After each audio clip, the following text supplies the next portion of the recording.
أعوذ بالله من الشيطان الرجيم.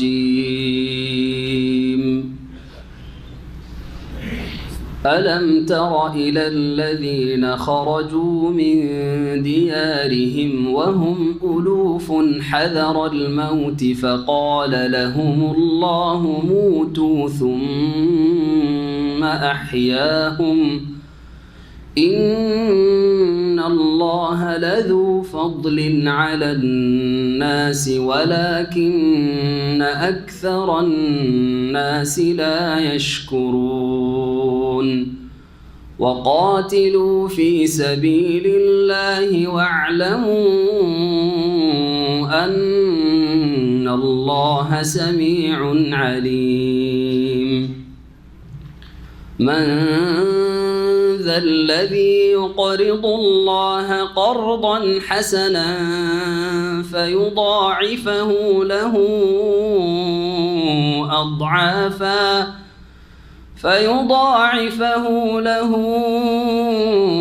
أضعافا كثيرة والله يقبض ويبسط وإليه ترجعون. ألم تر إلى الملأ من بني إسرائيل من بعد موسى إذ قالوا لنبي له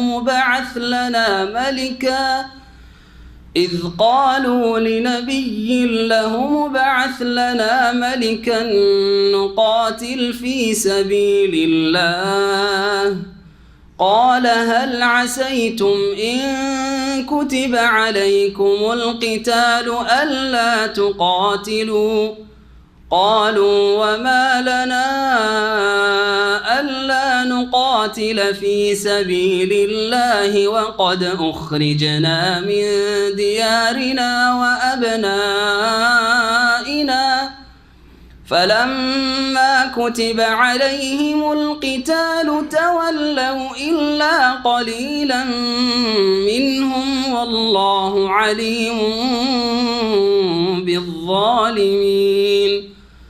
وقال لهم نبيهم إن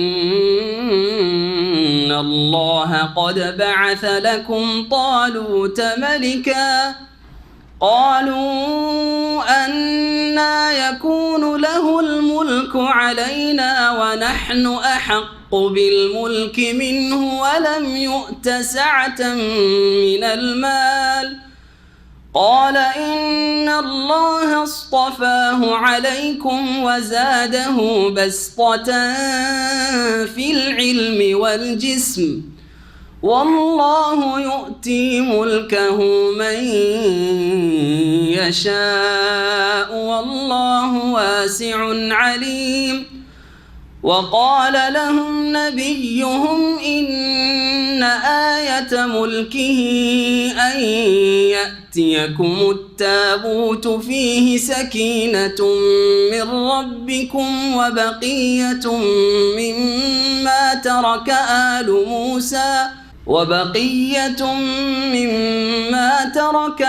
موسى وآل هارون تحمله الملائكة إن في ذلك لآية لكم إن كنتم مؤمنين.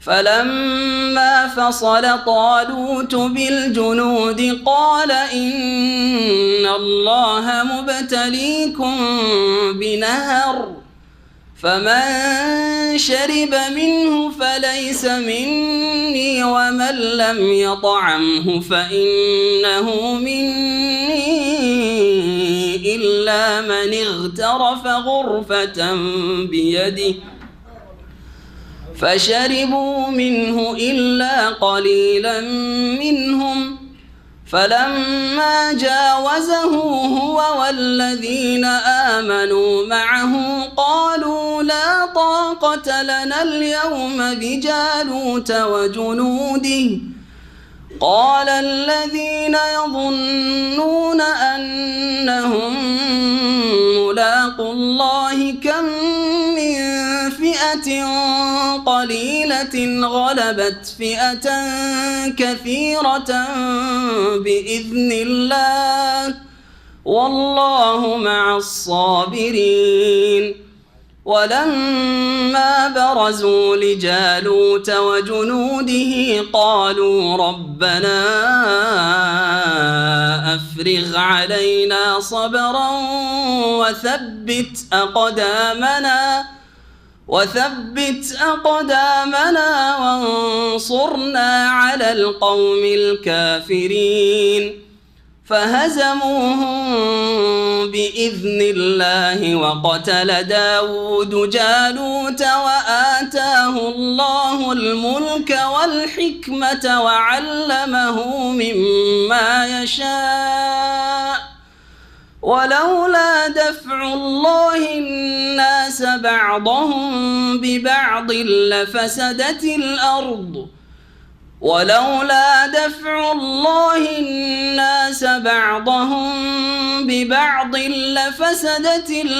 ولكن الله ذو فضل على العالمين تلك آيات الله نتلوها عليك بالحق وإنك لمن المرسلين تلك الرسل فضلنا بعضهم على بعض منهم من كلم الله ورفع بعضهم درجات وآتينا عيسى ابن مريم البينات وأيدناه بروح القدس ولو شاء الله ما اقتتل الذين من بعدهم من بعد ما جاءتهم البينات ولكن اختلفوا فمنهم من آمن ومنهم من كفر ولو شاء الله ما اقتتلوا ولكن الله يفعل ما يريد يا أيها الذين آمنوا أنفقوا مما رزقناكم من قبل أن يأتي يوم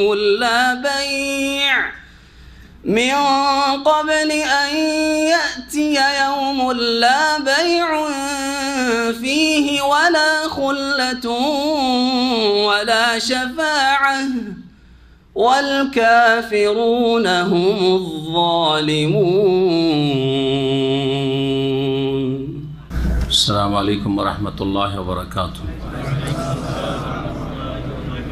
بسم الله الرحمن الرحيم الحمد لله رب العالمين والصلاة والسلام على سيد المرسلين نبينا محمد وعلى آله وصحبه أجمعين أما بعد فأعوذ بالله من الشيطان الرجيم ألم تر إلى الذين خرجوا من ديارهم وهم ألوف حذر الموت فقال لهم الله موتوا ثم أحياهم إن الله لذو فضل على الناس ولكن أكثر الناس لا يشكرون وقاتلوا في سبيل الله ওয়ালামু আন্নাল্লাহা সামিউন আলিম। মহান আল্লাহর সমস্ত প্রশংসা যে আল্লাহ রাব্বুল আলামিন আমাদের সব কিছুর মালিক, যিনি হায়াতের মালিক, মওতের মালিক, যিনি যখন ইচ্ছা মানুষকে যত সময়ের জন্য চান হায়াত দান করেন, আবার যখন ইচ্ছা তিনি মৃত্যু দান করেন।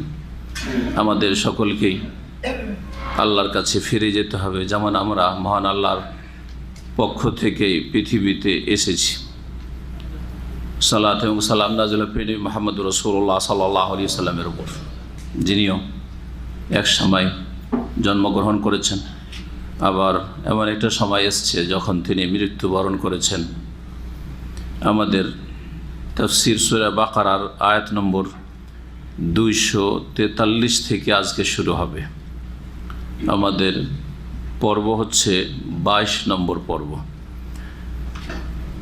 এখানে আল্লাহ রাব্বুল আলামিন এমন একটি জাতির ঘটনার দিকে ইঙ্গিত করছেন বা সংক্ষেপে আলোচনা করছেন, যারা বনী ইসরায়েলদের কোনো এক যুগের লোক, কোনো একটি জনপদে এলাকায় বসবাস করত, তারা মৃত্যুর ভয়ে গ্রাম ছেড়ে এলাকা ছেড়ে পলায়ন করেছিল। সেই মৃত্যু কীরকম ধরনের ছিল এ বিষয়ে তাফসিরে দুটি বর্ণনা এসছে। একটি ছিল যে সেখানে মহামারী ছড়িয়ে পড়েছিল। মহামারী আপনারা বুঝেন, প্লেগ, সেটা বসন্তর আকারে হোক অথবা কলেরার আকারে হোক, মহামারী ছড়িয়ে পড়েছিল যাতে শত শত মানুষ মারা যায়। তখন ভয়ে তারা সেখান থেকে পালিয়েছিল যে এখান থেকে পালিয়ে গেলে মনে হয় বেঁচে যাব। আল্লাহ সবগুলিকে রাস্তায় মরুভূমিতে যখন তারা পালায়ন করে কোথাও অবস্থান করেছিল সেখানে সবগুলিকে মেরে দিয়েছিলেন। সবগুলি একসাথে মৃত্যুবরণ করেছিল, পচে সরে গিয়েছিল, দীর্ঘ সময় ওইরকম পড়েছিল। তারপরে আল্লাহ তাদেরকে জীবিত করেছিলেন। ওই যুগে যেই নবীর কথা তাফসিরের কিতাবাদিতে এসছে, কোনো কোরআনের আয়াতও নেই, রাসূলুল্লাহ সাল্লাল্লাহু আলাইহি ওয়াসাল্লামের কোনো সহিহ হাদিসও নেই, তবে তাফসিরে বর্ণনায় এসছে হিজকিল আলাইহিস সালাম কোন একজন নবী ছিলেন, আল্লাহু আলাম। আর আরেকটি বর্ণনা রয়েছে যে তাদের উপর জেহাদ ফরজ করা হয়েছিল। আর জেহাদ মানে মৃত্যুর সম্ভাবনা, আশঙ্কা। তারা জেহাদ করব না বলে গ্রাম ছেড়ে এলাকা ছেড়ে পালিয়ে গিয়েছিল। আল্লাহ বলেন যে তোমরা মরার ভয়ে পালাচ্ছ, তোমাদেরকে সবগুলিকে মেরে দেব। আল্লাহ সবগুলিকে মৃত্যু দান করেছিলেন। এই ঘটনা থেকে আল্লাহ রাব্বুল আলামিন যেটা বলতে চেয়েছেন সেটা হচ্ছে যে আল্লাহর পক্ষ থেকে যে ভাগ্য নির্ধারিত রয়েছে তার কম বেশি হবে না। যদি কারো হায়াত থাকে তো মারতে পারবে না কেউ কোনো শক্তি, আর কারো মওতের সময় যদি ঘনিয়ে আসে তো কোনো শক্তি বাঁচতেও পারবে না আর বাঁচাতেও পারবে না। দ্বিতীয় যে বিষয়টি বোঝানো হয়েছে সেটা হচ্ছে আমাদের শেষ অবস্থান হচ্ছে আল্লাহর কাছে, সুম্মা ইলাইহি তুরজাউন, আল্লাহর কাছেই ফিরে যেতে হবে। তৃতীয় যে বিষয়টি শেখানো হয়েছে এই আয়াতগুলি থেকে যে আল্লাহ রাব্বুল আলামিন সব কিছুর ওপর ক্ষমতাবান।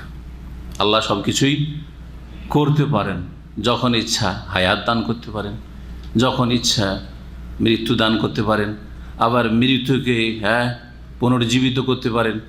দুনিয়াতে যখন এইরকম ঘটনা আল্লাহ ঘটিয়েছেন, তাহলে আখিরাতে বিচার দিবসে হাসরের দিন কবর থেকে আল্লাহ রাব্বুল আলামিনের মানব জাতিকে উঠানো সহজ বিষয়, এটাও বোঝানো হয়েছে। এখন আসি সরাসরি আয়াতগুলির দিকে। মহান আল্লাহ ইরশাদ করছেন, আলাম তার ইলাল্লাযিনা খারাজু মিন দিয়ারিহিম ওয়াহুম উলুফুন হাজারাল মউত। হে নবী, তুমি কি লক্ষ্য করনি? বা হে মুসলিম, পরোক্ষভাবে আমাদের সকলকে সম্বোধন করা হয়েছে। কোরআনে কারিমে সকল মানুষের জন্য নাজিল হয়েছে, সুতরাং সকল মানুষকে সম্বোধন করা হয়েছে যে হে মানুষ, তোমরা জ্ঞানী, তোমরা বুদ্ধিমান, বিচক্ষণ, সুতরাং তোমরা কি একটু লক্ষ্য করে দেখো না এই সত্য ঘটনার দিকে। আলাম তারা ইলাল্লাযিনা খারাজু মিন দিয়ারিহিম, তুমি কি লক্ষ্য করো না বা লক্ষ্য করনি ওই সব লোকদের দিকে যারা নিজ নিজ বাড়ি থেকে বেরিয়ে পড়েছিল, পালায়ন করেছিল, ওয়াহুম উলুফুন, হাজারে হাজারে, যাদের সংখ্যা ছিল হাজার হাজার, অনেক মানুষ তারা ছিল। এখানে উলুফুন বলতে বোঝানো হয়েছে যে তাদের সংখ্যা আলফ, 1000 ছিল না। যেমন আমরা বলি হাজার হাজার লোক, তার মানে অনেক হাজার লোক। তো যারা হাজারে হাজারে বাড়ি থেকে পালায়ন করেছিল, কি জন্য? হাজারাল মৌতে, মৃত্যুর আশঙ্কায়, মরণের ভয়ে, যে এখানে থাকলে মরে যাব, মহামারীতে বাঁচব না, অথবা এখানে থাকলে জেহাদ ফরজ হয়েছে আর কাফের হামলা করে এসছে, বাঁচব না, সুতরাং পালিয়ে বাঁচব। আল্লাহ বলছেন না, পালিয়ে বাঁচা যায় না যদি আল্লাহ মৃত্যু ভাগ্যে লিখে রাখেন। সুতরাং আল্লাহর দিনের জন্য সুদৃঢ় হয়ে আল্লাহর দুশমনদের সামনে দাঁড়াতে হবে। ফাকাল আলাহুমুল্লাহ মুতু, তখন আল্লাহ তাদের উদ্দেশ্যে বললেন, এটা শরীয়তি হুকুম না, এটা হচ্ছে সৃষ্টিগত হুকুম। আল্লাহ রাব্বুল আলামিনের হুকুম বা বিধান হচ্ছে দুই রকম, একটা হচ্ছে সৃষ্টিগত বিধান আর একটা হচ্ছে শরীয়তগত বিধান। শরীয়তি বিধান যেগুলো শরীয়তি হুকুম আহকাম রয়েছে, আকিমুস সালাহ, আমিনু বিল্লাহ, আল্লাহর প্রতি মান্য আসো, ওয়াতুজ যাকাত, যাকাত প্রদান করো, আদেশ নিষেধ শরীয়তের বিধানে রয়েছে। ভালো কাজ করো, অন্যায় কাজ থেকে দূরে থাকো, এগুলি আল্লাহর শরীয়তি হুকুম, তাই না? আর আল্লাহর সৃষ্টিগত হুকুম, হ্যাঁ তুমি হও, কোন হইতে হবে, ঠিক না? কোন ফায়াকুন, এটা হচ্ছে সৃষ্টিগত, আমরে কৌনি বলা হয়, সৃষ্টিগত নির্দেশ। এদেরকে যে আল্লাহ মরতে বললেন, মরো, হ্যাঁ তোমরা মৃত্যুবরণ করো, অর্থাৎ সবকে মেরে দিলাম। জি, আল্লাহর সৃষ্টিগত হুকুম হলো যে কোন, মানে মরে যাও, মৌতু, তোমরা মৃত্যুবরণ করো, মরে গেল সব। সুম্মা আহিয়াহুম, অতঃপর আল্লাহ তাদেরকে পুনরায় জীবিত করলেন, অতঃপর আল্লাহ তাদেরকে আবার জীবিত করলেন। ইন্নাল্লাহা লাযু ফাদলিন আলান নাস, নিশ্চয় আল্লাহ রাব্বুল আলামিন মানব জাতির ওপর বড় অনুগ্রহকারী। ওয়ালাকিন্না আকসারান নাস লা ইয়াশকুরুন, তবে অধিকাংশ মানুষ আল্লাহর কৃতজ্ঞ নয়, আল্লাহর অকৃতজ্ঞ। আল্লাহ বড় অনুগ্রহ করেন যে তোমাকে দীর্ঘ সময় দিয়েছেন হে মানুষ, কিন্তু এই সময়ের কি শুকরিয়া আদায় করলে? কেন আল্লাহ তোমাকে এখানে পাঠিয়েছেন? কেন তোমাকে আল্লাহ সুস্থ রেখেছেন? কেন তোমাকে আল্লাহ ভালো একটা পরিবেশ দিয়েছেন? কেন আল্লাহ তোমাকে জন্মসূত্রে ঈমান ইসলাম দিয়েছেন হে মুসলিম? কি শুকরিয়া আদায় করলে তুমি? কি শুকরিয়া আদায় করলে? কেন তোমাকে আল্লাহ এইসব নিয়ামত দিয়েছেন, বিবেক, বুদ্ধি, বিচক্ষণতা আর দুনিয়ার যত শক্তি রয়েছে, শারীরিক আর পারিবারিক আর আর্থিক যা শক্তি রয়েছে, এগুলি কিসের জন্য? আল্লাহর দান। সুতরাং আল্লাহর সন্তুষ্টির কাজে ব্যয় করতে হবে, আল্লাহর অসন্তুষ্টির কথা কাজ থেকে বেঁচে থাকতে হবে, আল্লাহর নিয়ামতকে পাপের কাজে ব্যয় করলে হবে না। এটি হচ্ছে শুকরিয়া। আল্লাহ রাব্বুল আলামিনের অধিকাংশ লোক শুকরগুজার নয়, আল্লাহর নিয়ামত ভোগ করে আল্লাহর অসন্তুষ্টির কাজ করে, আল্লাহর বিরুদ্ধাচরণ করে। তারপরে আল্লাহ রাব্বুল আলামিন জিহাদের নির্দেশ দান করছেন, সশস্ত্র লড়াইয়ের হুকুম দান করছেন। এই সশস্ত্র দ্বীনি লড়াই এটা কোনো নতুন বিষয় নয় যে দ্বীনি ইসলামের বিধান মুহাম্মদ রাসূলুল্লাহ সাল্লাল্লাহু আলাইহি ওয়াসাল্লাম শুধুমাত্র নিয়ে এসেছেন, বরং যত আম্বিয়া রসুলগণের ইতিহাস পাওয়া যায় তারাও আল্লাহর রাস্তায় জিহাদ করেছেন এবং করার জন্য উদ্বুদ্ধ করেছেন সাথী সঙ্গীদেরকে। মুসা আলাইহিস সালামের যদি ঘটনা পড়েন আপনি, দাউদ আলাইহিস সালামের, আম্বিয়া রসুলগণের, তো দেখা যাবে যে জিহাদের বিধান বনি ইসরাইলদের মধ্যেও ছিল। বনি ইসরাইলদের নবী মুসা আলাইহিস সালাম, বনি ইসরাইলদের নবী ঈসা আলাইহিস সালাম, তাদের দিনের বিধিবিধানে জিহাদ একটি গুরুত্বপূর্ণ বিষয় ছিল। যে অনেক লোক আছে যাদের সংশোধন, হ্যাঁ তাদেরকে আল্লাহ যে হিতাহিত জ্ঞান দিয়েছেন তা দিয়ে হবে না। মানুষকে আল্লাহ বিবেক বিবেচনার ক্ষমতা দিয়েছেন, যে ভালোটা করতে হয়, মন্দটা করতে হয়নি, এই ক্ষমতা সবাইকে আল্লাহ দিয়েছেন। এটা দিয়ে অনেক লোক সংশোধন হয়ে যায়, যেটাকে মানবতা বলা, হ্যাঁ ঠিক না? এই মানবতা দিয়ে কিছু লোক সংশোধন হয়, ঈমান দিয়ে তারপরে কিছু লোক সংশোধন হয়, ঈমানের মধ্যে আল্লাহর ভয়ভীতি দিয়ে সংশোধন হয়, মানুষকে নেকির কাজে জান্নাতের জন্য উৎসাহিত করে সংশোধন হয়, জাহান্নামের ভয়ভীতি আর আল্লাহর আযাব পকড়ার ভয়ভীতি প্রদর্শনের মাধ্যমে অনেকের সংশোধন হয়ে যায়, যে জাহান্নামের ভয়, আমি পাপ থেকে বাঁচছি, জান্নাতের আশায় আমি পাপ থেকে বাঁচছি। অনেক লোক সংশোধন হচ্ছে না। এই করতে করতে অনেক লোকের সংশোধন হয়ে গেল, যেখানে কোনো বল প্রয়োগের প্রয়োজন পড়ল না। কিন্তু কিছু আগাছা আছে, হ্যাঁ কিছু আছে ক্যান্সারের মতো মারাত্মক ব্যাধিতে আক্রান্ত, এদের ক্ষেত্রে ওষুধ আর তারপরে ইনজেকশন, হ্যাঁ আর তারপরে তাদের ডায়েট কন্ট্রোল, হ্যাঁ এটা খেতে হবে, এটা খেতে হবে না, একটু ভালো একটু শরীরচর্চা করেন তাহলে সুস্থ থাকবেন, এইসব দিয়ে কাজ হচ্ছে না। এখন কি করতে হবে? শরীরে অপারেশন করতে, অস্ত্রোপচার করতে হবে। এটা হচ্ছে জিহাদ ফি সাবিলিল্লাহ। এটার নাম হচ্ছে শরীয়তের হদুদ এবং তাজিরাত, ইসলামী দণ্ডবিধান। হ্যাঁ চোর চুরি করা ছাড়বে না, যতই নসিহত করেন, ডাকাত ডাকাতি করা ছাড়বে না, জেনাকারী জেনা করা ছাড়বে না, খুনি খুন করা ছাড়বে না, ঠিক না? আর ইসলামের কট্টর শত্রু যারা, তাদের মানবতা জুলম অত্যাচার থেকে তাদেরকে বিরত রাখছে না, এবং পরকাল বলে তাদের কোনো ভয় নেই, ভালো মানুষদের ওপর জুলম অত্যাচার করছে। সুতরাং তাদের জন্য শেষ একটি সংশোধন হচ্ছে কি করা? অপারেশন। সেটা হচ্ছে জিহাদ ফি সাবিলিল্লাহ। তো জিহাদ ফি সাবিলিল্লাহর বিধান যুগ যুগ ধরে, প্রাচীন যুগ থেকে আম্বিয়া রাসূলের মাধ্যমে আল্লাহর পক্ষ থেকে এসেছে, যার প্রমাণ কোরআন কারীমের যেসব ঘটনাবলী রয়েছে নবী রসুলগণের তাতে রয়েছে। সামনে যে ঘটনা আসছে তালুত জালুতের, তাতেও স্পষ্ট প্রমাণ হবে যে সেটা আমাদের এই 1400 বছর ইসলামের ইতিহাসের জেহাদ নয়, সেটা জেহাদ ছিল বনি ইসরায়েল যুগের জেহাদ। হ্যাঁ, সুতরাং জেহাদ মানে সন্ত্রাস না, জেহাদ মানে সন্ত্রাস নয়। জি হ্যাঁ, যদি অন্যায়ভাবে কাউকে ভীত সন্ত্রস্ত করা হয় তাহলে সেটা নয় সন্ত্রাস, কিন্তু ন্যায্য অধিকার হাসিলের জন্য যদি কেউ সংগ্রাম করে, লড়াই করে, সেটা নয় সন্ত্রাস নয়। এই জন্য স্বাধীনতার আন্দোলনগুলিকে সবগুলি স্বীকৃতি দিচ্ছে না, দিচ্ছে না? সমস্ত দেশ কিন্তু স্বাধীনতা আন্দোলনকে স্বীকৃতি দিচ্ছে। বুঝছেন কথা না বুঝছেন না? ভারত স্বাধীন করার জন্য ইংরেজদের বিরুদ্ধে যে লড়াই হয়েছে, তো ইংরেজরা, ব্রিটিশরা তো বলেছিল যে এরা হচ্ছে সন্ত্রাসী, কিন্তু তখনকার যারা স্বাধীনতার যুদ্ধ লড়েছে তারা সেটাকে ন্যায্য অধিকার মনে করেছে না, করে নাই? তারপরে 71-এ যারা লড়াই করলো, ধরেন হ্যাঁ বাংলাদেশের জন্য, তারা নিজেরকে ন্যায্য অধিকার মনে করছে না, করছে না? হ্যাঁ, তাহলে বোঝা যাচ্ছে যে স্বাধীনতার আন্দোলনকে আজ পর্যন্ত স্বীকৃতি দেওয়া হচ্ছে। এইটা দিয়েই বুঝতে পারবেন একজন জ্ঞানী মানুষ যে জেহাদ ফি সাবিলিল্লাহটা কি। তো আল্লাহ রাব্বুল আলামিন তারপরে জেহাদের হুকুম করেছেন। জেহাদের হুকুম এই ঘটনার পরে বলার উদ্দেশ্য হচ্ছে যে দেখো, তোমাদেরকে জেহাদে যেতে বলা হয়েছিল, ভাবছো যে মরে যাবো জেহাদে গেলে, সেই জন্য পালায়ন করছো? না না না না, পালায়ন করে বাঁচতে পারবে না। মত যদি থাকে তো বাড়িতে থেকেও মরে যাবে, আর মত যদি না থাকে তো সারা জীবন জেহাদ করেও মরবে না। হ্যাঁ, রণক্ষেত্রে জেহাদের ময়দানে মরবে না খালেদ বিন ওয়ালিদের মতো, শেষে বিছানায় মরতে হবে। খালেদ বিন ওয়ালিদ রাদিয়াল্লাহু আনহু সারা জীবন জেহাদ করলেন এবং প্রধান সেনাপতি, হ্যাঁ, বিশাল ইসলামে তার খেদমত রাদিয়াল্লাহু আনহু, কিন্তু শেষখানে কান্না করছেন বড় আক্ষেপের সাথে যে আমার শাহাদাত নসিব হইল না, এত জেহাদ করলাম কাফেরদের বিরুদ্ধে, কিন্তু আমি এই জেহাদের ময়দানে শহীদ হতে পেলাম না, আমার বিছানায় মৃত্যু হচ্ছে।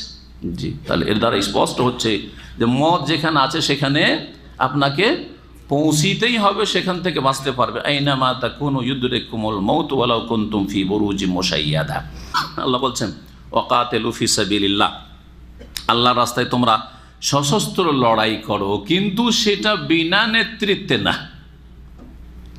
তাহলে সন্ত্রাসী কারাকে বলবো, বা খারেজি কারাকে বলবো, গুমরা কারাকে বলবো? যারা নিজেরাই বলবে যে আমরা রাস্তায় বেরিয়ে যাবো, আমাদের কোনো শাসক লাগবে না, আমাদের কোনো ইমামুল মুসলিমিন লাগবে না, আমাদের কোনো নেতা মানে আপনাদের বানানোর নেতা নয়, সেই দেশের মুসলিম শাসক নেতার নেতৃত্ব হইতে হবে, হাকিমের নেতৃত্ব হইতে হবে।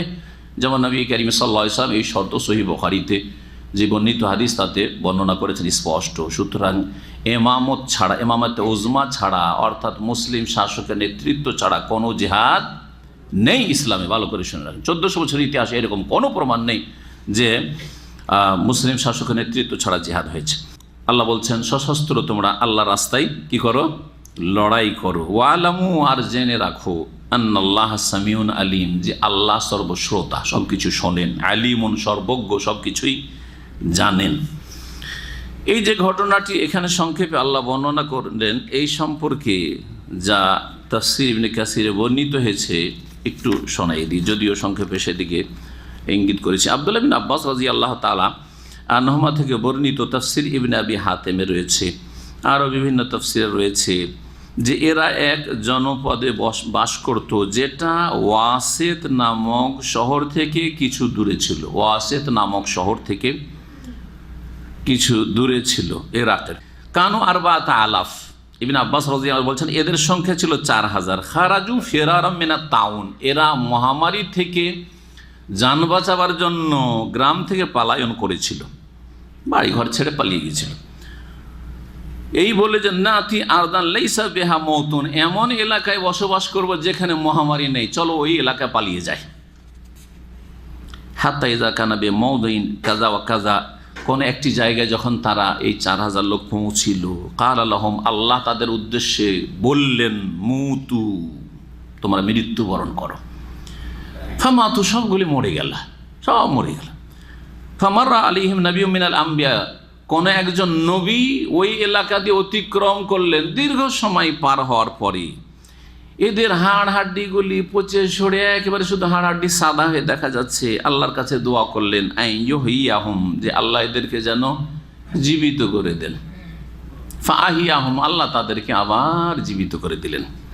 ফাযালিকা কাউলুহু আযজা ওয়া জাল্লা, এটি হচ্ছে এই আয়াত, যে আয়াতের তরজমা এবং সংক্ষিপ্ত তাফসীর করলাম তার তাফসীর। এরা কারা ছিল এই মর্মে অনেক সালাফগণ বর্ণনা করেছেন। ইবনে কাসির বলছেন আন্না হাউলাইল কওম কানু আহলা বালদাতিন ফি জামানি বনি ইসরাইল, এরা বনি ইসরাইলদের কোন এক সময়ের লোক ছিল। ইস্তাউখামু আরদাহুম, তাদের এলাকার আবহাওয়া তাদের অনুকূল হয়নি, আবহাওয়া খুব খারাপ, মহামারী ধরল, মানুষ মরে যায়।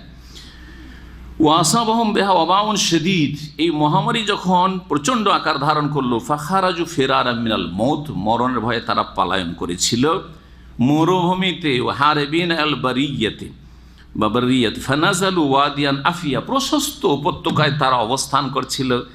আর সেখানে আল্লাহ রাব্বুল আলামিন দুই ফেরেশতাকে পাঠালেন, আহাদুহুমা মিন আসফালিল ওয়াদি ওয়াল আখার মিন আলাহু, একজন উপত্যকার ওপর দিকে আর একজন নিচের দিকে। আর তারপরে এই দুই ফেরেশতা এমন এক প্রচণ্ড বেগে বিকট শব্দ করলেন, ফাসাহা বিহিম সাইহাতান ওয়াহিদা ফামাতু আন আখিরিহিম মাউতাতা রাজুলিন ওয়াহিদ, একসাথে সবগুলি মরে গেল, সব শেষ। আর তারপরে আল্লাহ রাব্বুল আলামিন এই ঘটনা বর্ণনা করেছেন, বলছেন ফালাম্মা কানা বাদা দাহর, বলছেন এক যুগ পার হয়ে চলে গেছে। মাররা বিহি নবিয়্যুম মিন আম্বিয়া বনি ইসরাঈল ইউকালু লাহু হিজকিল, বনি ইসরাইলদের এক নবী ওইখান দিয়ে অতিক্রম করছিলেন, যার নাম হিজকিল বলা হয়েছে তাফসীরের কিতাবাদিতে। আল্লাহর কাছে দোয়া, ফাসআল আল্লাহ আন ইউহইয়াহুম আলা ইয়াদাইহি, আল্লাহ এদেরকে জীবিত করে দাও, এদেরকে তুমি জীবিত করে দাও। ফাআজাবাহু ইলা যালিক, আল্লাহ তার দোয়া কবুল করে নিলেন। তখন ওই নবীকে আল্লাহ বললেন যে তুমি বলো এই হাড্ডিগুলিকে সম্বোধন করো, আইয়াতুহাল এজামুল বালিয়াতু, হে সরে যাওয়া হাড্ডি, ইন্নাল্লাহা ইয়ামুরুকি আন তাজতামি, আল্লাহ হুকুম করছে হাড্ডিগুলি ছড়িয়ে ছিটিয়ে আছে সব একত্রিত হয়ে যাও, নিজের নিজের বডিতে সেট হয়ে যাও। সুবহানাল্লাহ। ফাজতামা এজামু কুল্লু জাসাদিন বাযুহা ইলা বায, প্রত্যেক দেহের হাড় হাড্ডিগুলি যে ছড়িয়ে ছিটিয়ে আছে নিজ নিজ শরীরে এসে জড়িয়ে গেল, জয়েন্ট হয়ে গেল। সুম্মা আমারাহু ফানাদা, তারপর আল্লাহ হুকুম করলেন যে এখন ডাক দেয়, এখনো বডি তো তৈরি হয়ে গেছে কিন্তু মৃত হয়ে পড়ে আছে, হাড় হাড্ডি সব একসাথে হয়ে বডি তৈরি হয়ে গেছে। আইয়াতুহাল ইজাম, হে হাড্ডি, ইন্নাল্লাহ ইয়ামুরুকি আন তাকতাসি লাহমান, এই হাড় হাড্ডিতে গোশত দিয়ে ভরপুর হয়ে যাও, গোশত পরিয়ে দেওয়া হলো, যেমন কাপড় পরানো হয় তেমনি যেমন হাড় হাড্ডিগুলোর উপর কী করা হলো, গোশত পরিয়ে দেওয়া হলো, এবং তাতে শিরা উপশিরা ওয়াজিলদান, আর তারপরে শরীরের চামড়া। ফাকানা যালিক ওয়া ইউশাহিদুহু, নিজের চোখের সামনে দেখছে, প্রথম হাড় হাড্ডিগুলো জড়িয়ে গেল, আর তারপরে ওর উপরে গোশত হয়ে গেল, তারপর শিরা উপশিরা যে রগগুলো রয়েছে তা হয়ে গেল, তারপরে ওপরে চামড়া হয়ে গেল, চোখে দেখছে। সুম্মা আমারাহু ফানা, তারপর আল্লাহ তাকে হুকুম করলেন, আইয়াতুহাল আরওয়াহু, এখন রূহকে হুকুম হইল, ইন্নাল্লাহ ইয়ামুরুকি আন তারজি কুল্লা রূহিন ইলাল জাসাদে, আল্লাহ হুকুম করেছেন প্রত্যেকটি আত্মা যেন নিজ নিজ দেহে ফিরে চলে আসে, আল্লাযী কানা তা'মুরুহু, যেই দেহে বসবাস করছিল সেই রূহ। ফাকামু আহিয়ান ইয়ানজুরুন, হঠাৎ করে প্রত্যেকটা দেহ পড়ে আছে যে দাঁড়িয়ে গেল আর এদিক ওদিক তাকাইতে শুরু করলাম।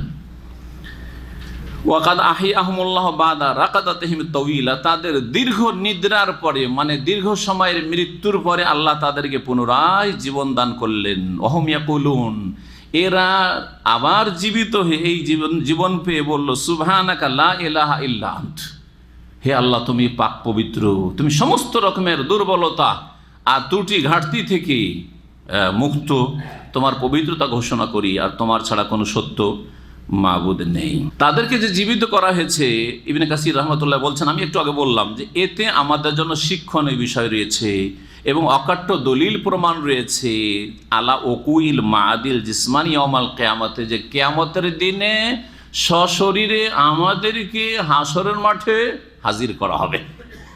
আল্লাহর জন্য মুশকিল নাকি? যে আল্লাহ দুনিয়াতে এরকম ঘটনা ঘটিয়েছেন, সে আল্লাহ হাসরের মাঠে আমাদেরকে এভাবে হাজির করতে পারেন না? যে পারেন। জি, কোনো দেশে যদি মহামারী দেখা দেয়, তাহলে সেখান থেকে এদিক সেদিক পালিয়ে যাওয়া জায়েজ, ওখানে থাকতে হবে। অন্য জায়গায় পালিয়ে যাওয়াতে ক্ষতি আছে একটা, যা আপনি মনে করছেন যে আমি তকদির থেকে রক্ষা পেয়ে যাব, তাই না? এটা একটা দিক। আর একটা বড় দিক যে হতে পারে যে সেই মহামারীর ভাইরাসে আক্রান্ত হয়ে গেছেন আপনি, এখনো প্রকাশ পায়নি আপনার দেহে সেই মহামারী নিয়ে আপনি পালিয়ে অন্য গ্রামে চলে গেলেন, দিয়ে সেই গ্রামের সমস্ত মানুষকে এফেক্টেড করে দিলেন, হতে পারে না? পারে না? আবার আর এক গ্রামে ছড়িয়ে পড়লো, এই জন্য সেই গ্রামের লোককে অন্য গ্রামে অন্য এলাকায় যাওয়াও জায়েজ নাই। এই হিকমতের কারণে যখন মহামারী শুরু হয়ে গেছে এখন সবুর করেন, ধৈর্য ধারণ করেন, ওখানেই থাকেন।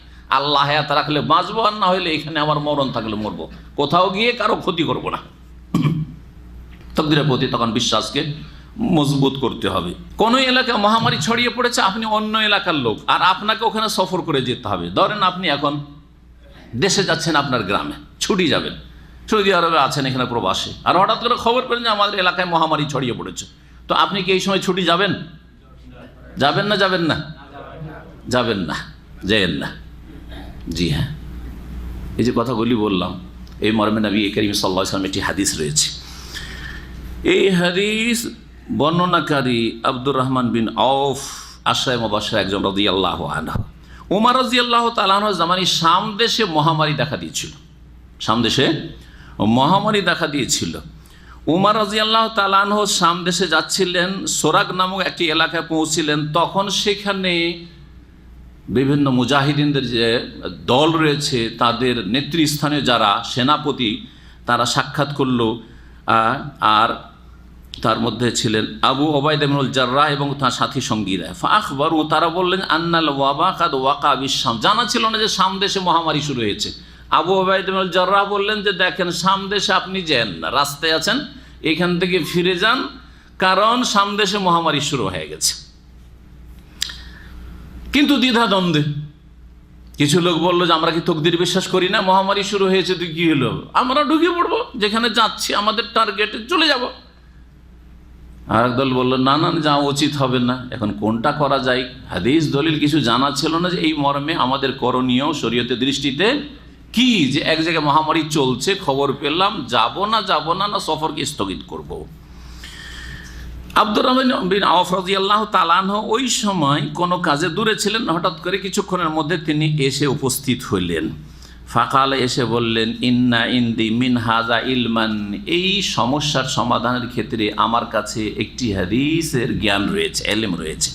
সামিআতু রাসূলুল্লাহ সাল্লাল্লাহু আলাইহি ওয়াসাল্লাম ইয়াকুল, রাসূলুল্লাহ সাল্লাল্লাহু আলাইহি ওয়াসাল্লামকে বলতে শুনেছি, ইযা কানা বিআরদিন ওয়া আনতুম বিহা, যদি কোনো এলাকায় মহামারী শুরু হয়, প্লেগ শুরু হয়, সেখানে তোমরা থাকো, আগে থেকে আছো, ফালা তাখরুজু ফিরারাম মিনহু, সেখান থেকে পালায়ন করিও না, পালিয়ে যাওয়ার চেষ্টা করে না, যেখান থেকে তাড়াতাড়ি কেটে পড়ি, শুরু হয়েছে, অন্য বাড়িতে চলছে, আমার পাশের বাড়ি, পালাই এখান থেকে, না পালাবে না।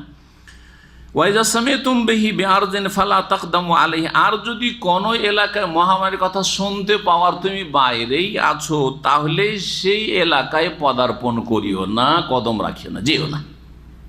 বোঝা গেছে এবারে? রাসূলুল্লাহ সাল্লাল্লাহু আলাইহি সাল্লামের এই হাদিস সহিহ বুখারী মুসলিমে সাহিহাইনে রয়েছে। তারপরের আয়াত হচ্ছে আল্লাহর সন্তুষ্টির জন্য ঋণ দেওয়া, আল্লাহকে ঋণ দেওয়া। আল্লাহকে ঋণ দেওয়া মানে কি? ঋণ মানে তো কাউকে কর্জা দেওয়া হয়, তাই না? এখানে আল্লাহকে কর্জা দেওয়ার কথা বলা হয়েছে। আল্লাহকে কর্জা দেওয়ার সঠিক তাফসীর হচ্ছে যে আল্লাহ সন্তুষ্টির জন্য সাদকা খেরাত করা, দান করা, জি, সেটা যখন যেই ক্ষেত্রে প্রয়োজন রয়েছে সেখানে সেই ক্ষেত্রে আল্লাহ সন্তুষ্টির জন্য খরচ করা। মহান আল্লাহ বলছেন মানজাল্লাযী ইউকরিদুল্লাহ কারদান হাসানা, কে এমন মানুষ আছে যে আল্লাহকে উত্তম ঋণ প্রদান করবে, ফায়ুদাইফাহু লাহু আযাফান কাসীরা, অতঃপর আল্লাহ তার জন্য এই ঋণকে বহু গুণে বর্ধিত করবেন।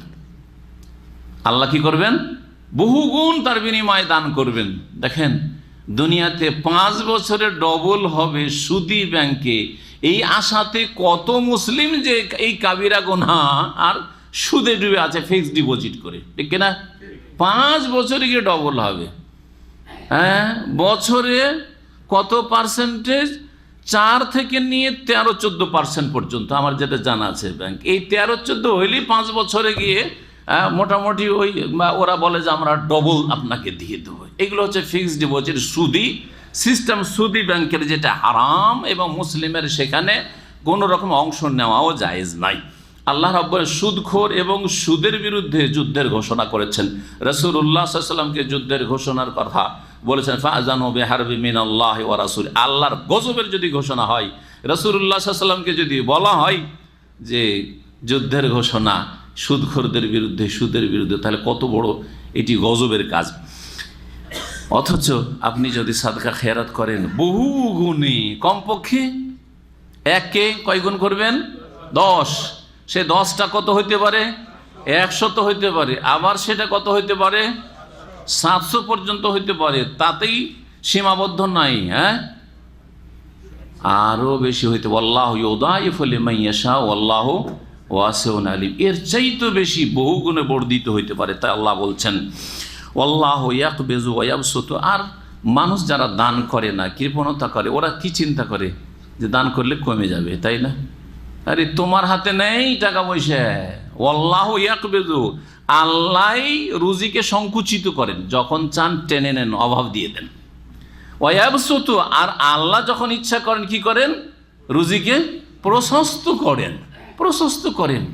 সুখ দেওয়ার মালিক আল্লাহ, আর সংকট দেওয়ার মালিক আল্লাহ রাব্বুল। দেখছেন যে মানুষের হাতে কিছু নেই, এই যে জিনিসপত্রের দাম বেড়ে যাচ্ছে, মানুষের ক্ষমতা আছে, সরকারও সামলাইতে পারেন না, সরকারও সামলে বেসামাল হয়ে যাচ্ছে, নিরুপায় হয়ে এইটা দিতে হবে, সেটা দিতে হবে, ট্যাক্স দিতে হবে, নিরুপায়, নিরুপায়। এই তো সব কিছুর চাবিকাঠি কার কাছে? আল্লাহ রাব্বুল আলামিনের কাছে। সুতরাং আল্লাহর কাছে সুন্দরভাবে তার ইবাদত বন্দেগীর মাধ্যমেই চাইতে হবে। আমরা আল্লাহর দিন থেকে দূরে হয়ে গেছি, পাপের কাছে চলে গেছি, যার ফলে এগুলি হচ্ছে আল্লাহর পক্ষ থেকে তীব্র কিছু ধমক, কিছু শাস্তি। আল্লাহ যেন আমাদের সংশোধন করার তৌফিক দান করেন। ওয়া ইলাইহি তুরজাউন, আর শেষ সময় তার কাছে তোমরা প্রত্যাবর্তিত হবে, তার কাছেই ফিরে যেতে হবে, উপায় নেই। যদি টাকা পয়সা তোমার কাছে সারা জীবন থাকে, তারপরে এক সময় টাকা পয়সা দেখতে দেখতে চোখ বন্ধ হয়ে যাবে, তুমি চলে যাবে, টাকা পয়সা সবগুলি থেকে গেল, পরে খেলো, মজা মারলো। আর না হইলে হ্যাঁ, টাকা পয়সা আগেই চলে যাবে, তুমি ফেল ফেল করে তাকাইতে থাকবে, তোমার চোখের সামনে বহু টাকা ইনকাম করলে, হাই রে হাই, এত টাকা পয়সা ইনকাম করলাম, এত কিছু করলাম, সব কিছু কোথায় যে সর্বনাশ হয়ে গেল। কিছু চিকিৎসায়, কিছু চুরি ডাকাতি, কিছু বেইমানি করে, কিছু দখল হয়ে গেল, কিছু আর কিছু হইল, কিছু কার কাছে ফেঁসে গেল, বহু রকমভাবে বহু টাকা ইনকাম করেছিলেন, আপনি তাকাইতে থাকলেন যে এত অ্যামাউন্ট আমার ছিল, কিন্তু আজকে আমি খালি হাত। হচ্ছে না, হচ্ছে না? জি। আল্লাহু ইয়াকবিজু ওয়া ইয়াবসুতু ওয়া ইলাইহি তুরজাউন, শেষ পরিণাম আল্লাহর কাছে ফিরে যেতে হবে। তারপরে আর একটি ঘটনা আল্লাহ রাব্বুল আলামিন বর্ণনা করছেন, সেটা হচ্ছে তালুত এবং জালুতের লড়াইয়ের ঘটনা। তালুত মুসলিম শাসক, মুসলিম রাজা, আর জালুত হচ্ছে কাফের একটি দুর্দান্ত জাতি ছিল, বড় তাদের বীরত্বে তারা খ্যাতি লাভ করেছিল সেই যুগে, আমালেকা জাতি। এই আমালেকা জাতির একজন রাজা কাফের পৌত্তলিক ছিল জালুত। এই তালুত এবং জালুতের জেহাদ এবং লড়াইয়ের ঘটনা এখানে বর্ণনা করা হয়েছে, যাতে আমাদের জন্য শিক্ষণীয় বিষয় রয়েছে। মহান আল্লাহ ইরশাদ করছেন, আলাম তারা ইলাল মালাই মিন বানি ইসরাঈল মিন বাদে মূসা ইয ক্বালু লিনাবিয়্যিন লাহু মুবআস লানা মালিকান নুকাতিল ফি সাবিলিল্লাহ। তুমি কি লক্ষ্য করে দেখনি হে রাসূলুল্লাহ সাল্লাল্লাহু আলাইহি ওয়াসাল্লাম, হে মুসলিম, হে মানুষ, তুমি কি লক্ষ্য করে দেখো নাই? এলাল মালাই মিন বানি ইসরাঈল, বনি ইসরাইলদের প্রধানদের দিকে, বনি ইসরাইলদের প্রধানদের দিকে। মালা বলা হয় সমাজের দ্বারা সম্ভ্রান্ত ব্যক্তি, যাদেরকে সম্মানিত মনে করা হয়, সম্ভ্রান্ত মনে করা হয়, যারা প্রভাবশালী মানুষ, যাদের হাতে দেশের চাবিকাঠি রয়েছে, নেতৃত্ব রয়েছে, সভাসদ, এদেরকে বলা হয় মালাউন, মানে ভর্তি হয়ে যাওয়া। মালাউনের শাব্দিক আমরা তাহকিক করি, শব্দটির আমরা নিয়ে একটু আরবি ভাষার আলোচনা করি। মালা ইয়ামালাউ মানে ভরপুর হয়ে যাওয়া, এর মানে কি হয়? ভর্তি বা ভরপুর হয়ে যাওয়া। এই জন্য বিকৃত ভাষায় কোনো কিছু যদি ভর্তি থাকে, এটা ভর্তি কী বলছে, মালিয়ান, আসলে মাল আন। হ্যাঁ, তো মালা ইয়ামলাও মানে কি, ভর্তি হওয়া। এখান থেকে এখানে মালা শব্দটি ব্যবহৃত হয়েছে কিসের ক্ষেত্রে? হ্যাঁ, যারা সমাজের সভাসদ বা অধিপতি, সমাজপতি, যারা সমাজে যারা নেতৃস্থানীয় ব্যক্তি, প্রভাবশালী ব্যক্তি, তাদেরকে মালাউন বলা হয়। কোরআনে কারীমে বহু জায়গায় কালাল মালাউল্লাযিনা কাফারু, কাফেরদের প্রধানরা বলল, বহু আয়াতে এরকম রয়েছে মালা শব্দটি। এই জন্য একটা জায়গায় যদি শব্দের একটু গবেষণা হয়ে যায় তাহলে বুঝতে সুবিধা। কেন বলা হয় এদেরকে? এই শব্দের আসল অর্থের সাথে সম্পর্ক আছে। আসল অর্থ হচ্ছে ভর্তি হয়ে যাওয়া। প্রধানদেরকে দেখলে মানুষের ওপর, জনগণের ওপর এমন একটা প্রভাব পড়ে যে তাদের চোখ যেন ভর্তি হয়ে গেছে, ফ্যালফ্যাল করে তাকায়, তাই না? তাদের সাথে কথা বলতে সাহস হয় না, তাদের সাথে কথা বললে চিন্তা করে বলতে হয়, তাদের দিকে তাকায়, এরা খুব বড় মানুষ, এরা সমাজের নেতা, এরা সমাজের প্রভাবশালী, এরা সমাজের অনেক কিছু করতে পারে, তাই না? যেমন তেমনভাবে তাকায় না। তো এই জন্য, আর যদি তারা শ্রদ্ধাভাজন হয়, ভালো সমাজপতি এবং তার মধ্যে সৎ, মানুষের হিতাকাঙ্ক্ষী, তাহলে তাদেরকে শ্রদ্ধা ভরে তাকায়, নজরে তাদের কি রয়েছে? শ্রদ্ধা ভরা নজর রয়েছে, শ্রদ্ধা ভরা নজর নিয়ে তাদের দিকে তাকায়। এই যে ভরা শব্দটি প্রধানদের ক্ষেত্রে আছে আমাদের মনে। সে তাদের ভয়ে হতভম্বয়ে তাদের তাকাচ্ছেন, ভয়ভীত হয়ে তাকাচ্ছেন, অথবা তাদের শ্রদ্ধা ভরে আপনি তাকাচ্ছেন। সেই জন্য প্রধানদেরকে মালা বলা হয়েছে আরবি ভাষায়। মহান আল্লাহ কি বলছেন? যে বনি ইসরায়েলদের যারা প্রধান ছিল তাদের দিকে লক্ষ্য করে দেখো নাই, মিমবাদে মুসা, যাদের যুগটা ছিল মুসা আলাইহিস সালামের পরে, মুসা আলাইহিস সালামের দুনিয়া থেকে ইন্তেকাল হওয়ার পরের এই ঘটনা। ইয কালু লিনবিয়্যিন লাহুম ইবআস লানা মালিকান নুকাতিল ফি সাবিলিল্লাহ। তারা বলল তাদের এক নবীকে যে আমাদের জন্য একজন রাজা নিযুক্ত করেন, আমাদের জন্য একজন রাজাকে কি করেন? নিযুক্ত করেন। জি, কি জন্য? উদ্দেশ্য কি? বলছে নুকাতিল ফি সাবিলিল্লাহ, আল্লাহর রাস্তায় আমরা সশস্ত্র লড়াই করতে চাই তার নেতৃত্বে। একটু আগে একটা শর্ত বললাম জিহাদের, মুখ্য শর্ত, সেটা কি? জনগণ জিহাদ করতে পারবে না, তাদের মুফতি সাহেব হুজুরেরা জিহাদ করতে পারবে না, তাদের আলেমরা জিহাদের ঘোষণা দিতে পারবে না, হ্যাঁ, তাদের শাইখেরা জিহাদের ঘোষণা দিতে পারবে না। কে দেবে? শাসক লাগবে। এ কথা কোরআনে কারীমের আজকের কথা নাই, কোরআনে কারীমে এটা লৌহে মাহফুজে লেখা আছে। আর ঘটনাটাও এই 1400 বছরের ইতিহাসের নয়, বরং তার আগে প্রাচীন যুগের বনি ইসরায়েল যুগের ঘটনা, মুসা আলাইহিস সালামের পরে পরে কোনো এক নবীর জামানার ঘটনা, যেই নবীর নাম সম্পর্কে তাফসিরে দুটো নাম উল্লিখিত হয়েছে কাছাকাছি। তার নাম ছিল শামউইল, যেটাকে উইলকে আমরা বাংলা ভাষায় বিল বলি, তাই না? যেমন আমাদের দেশের লোকেরা হ্যাঁ কি বলে, হ্যাঁ ওয়াওকে যদি ওয়াওয়ে জের দিয়ে পড়েন তো কি পড়ে? ওয়াজের ওয়ে হয়, কিন্তু ওয়াজের ওয়ে পড়তে জানে না আমাদের দেশের লোকেরা। আম জনগণ কি পড়ে? বে পড়ে, পড়ে না? জি। তো শামউইল তার নাম ছিল, অথবা তার নাম ছিল শামাউন, তার নাম ছিল শামাউন।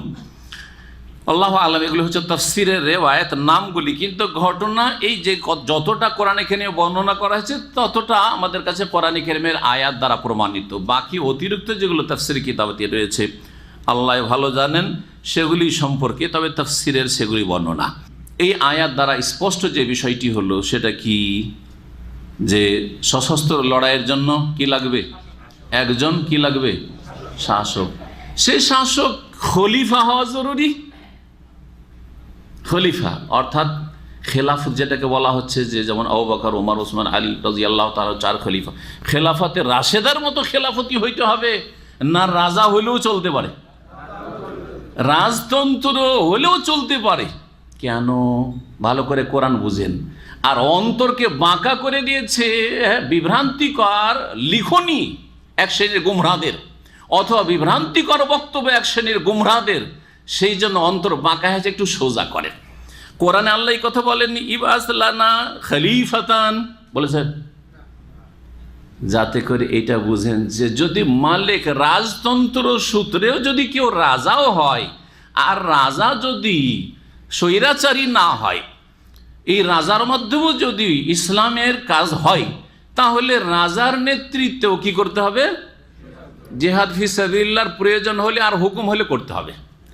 রাজা নেতৃত্বে যদি জিহাদ ফি সাবিলিল্লাহ করতে হয়, তো কেউ যদি খেলাফত ওই রকমের খেলাফত হয়, হ্যাঁ, যেটা বংশের সাথে সম্পর্ক নয়, অথবা আমার ইচ্ছা মতো আমি চয়েস করলাম না, সেটা সমাজের যারা গণ্যমান্য ব্যক্তি তাদের ওপর ছেড়ে দিলাম, সেটাও যদি হয়, তাহলে সেই ক্ষেত্রে তো আনুগত্য করতে হবে। কিন্তু এই ক্ষেত্রেও করতে হবে। যে কথাটি বলছি যে আমাদের দেশের, ভারত, বাংলাদেশ, পাকিস্তানের বহু মানুষকে গুমরা করে রাখা হয়েছে। রাজতন্ত্র হচ্ছে ইসলাম বিরোধী, রাজতন্ত্র হচ্ছে এমনকি কুফরি মতবাদ নাকি এই গুমরাদের কাছে কুফরির ফতোয়া দিতে, অথচ কোরআনে কারীম আল্লাহ বলছেন যে মালিক রাজার নেতৃত্বে কেতাল সশস্ত্র জিহাদ হবে।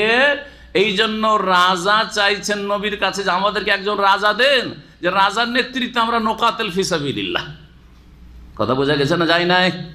জি হ্যাঁ, আল্লাহ যেন বুঝার তৌফিক দান করেন। জি হ্যাঁ। আর তারপরে মাত্র 30 বছর খেলাফতে রাশেদা থেকেছে, তারপরে তো রাজতন্ত্র শুরু হয়েছে। তো রাজতন্ত্র যদি ইসলামে এত বড় অপরাধী হইতো, তো সেই যুগের তাবেঈন, শুধু তাবেঈন না, হাজার হাজার সাহাবায়ে কেরাম বেঁচে ছিলেন, তাবেঈনরা সবাই ছিলেন। তারপরে আসলেন 4 ইমাম আবু হানিফা, শাফি, মালিক, আহমদ। তারা কি আমাদের মতো দুর্বল ইমানের কাপুরুষ মুসলিম ছিলেন? হ্যাঁ, তারা কেন সোচ্চার হননি এই গুমরাহগুলি খারেজিদের মতো, খারেজি মনোভাব রাখে শিয়াপন্থীদের মতো? হ্যাঁ, রাজতন্ত্র হারাম, রাজতন্ত্র হারাম, এইরকম যারা বলে বেড়াচ্ছে, তা আবু হানিফা আর শাফি, মালিক, আহমদ জানতেন না? তার আগে সঈদ ইবনে মুসাইব, হাসান বাসরি তারা জানতেন না? হ্যাঁ, ইবনে সিরিন তারা জানতেন না?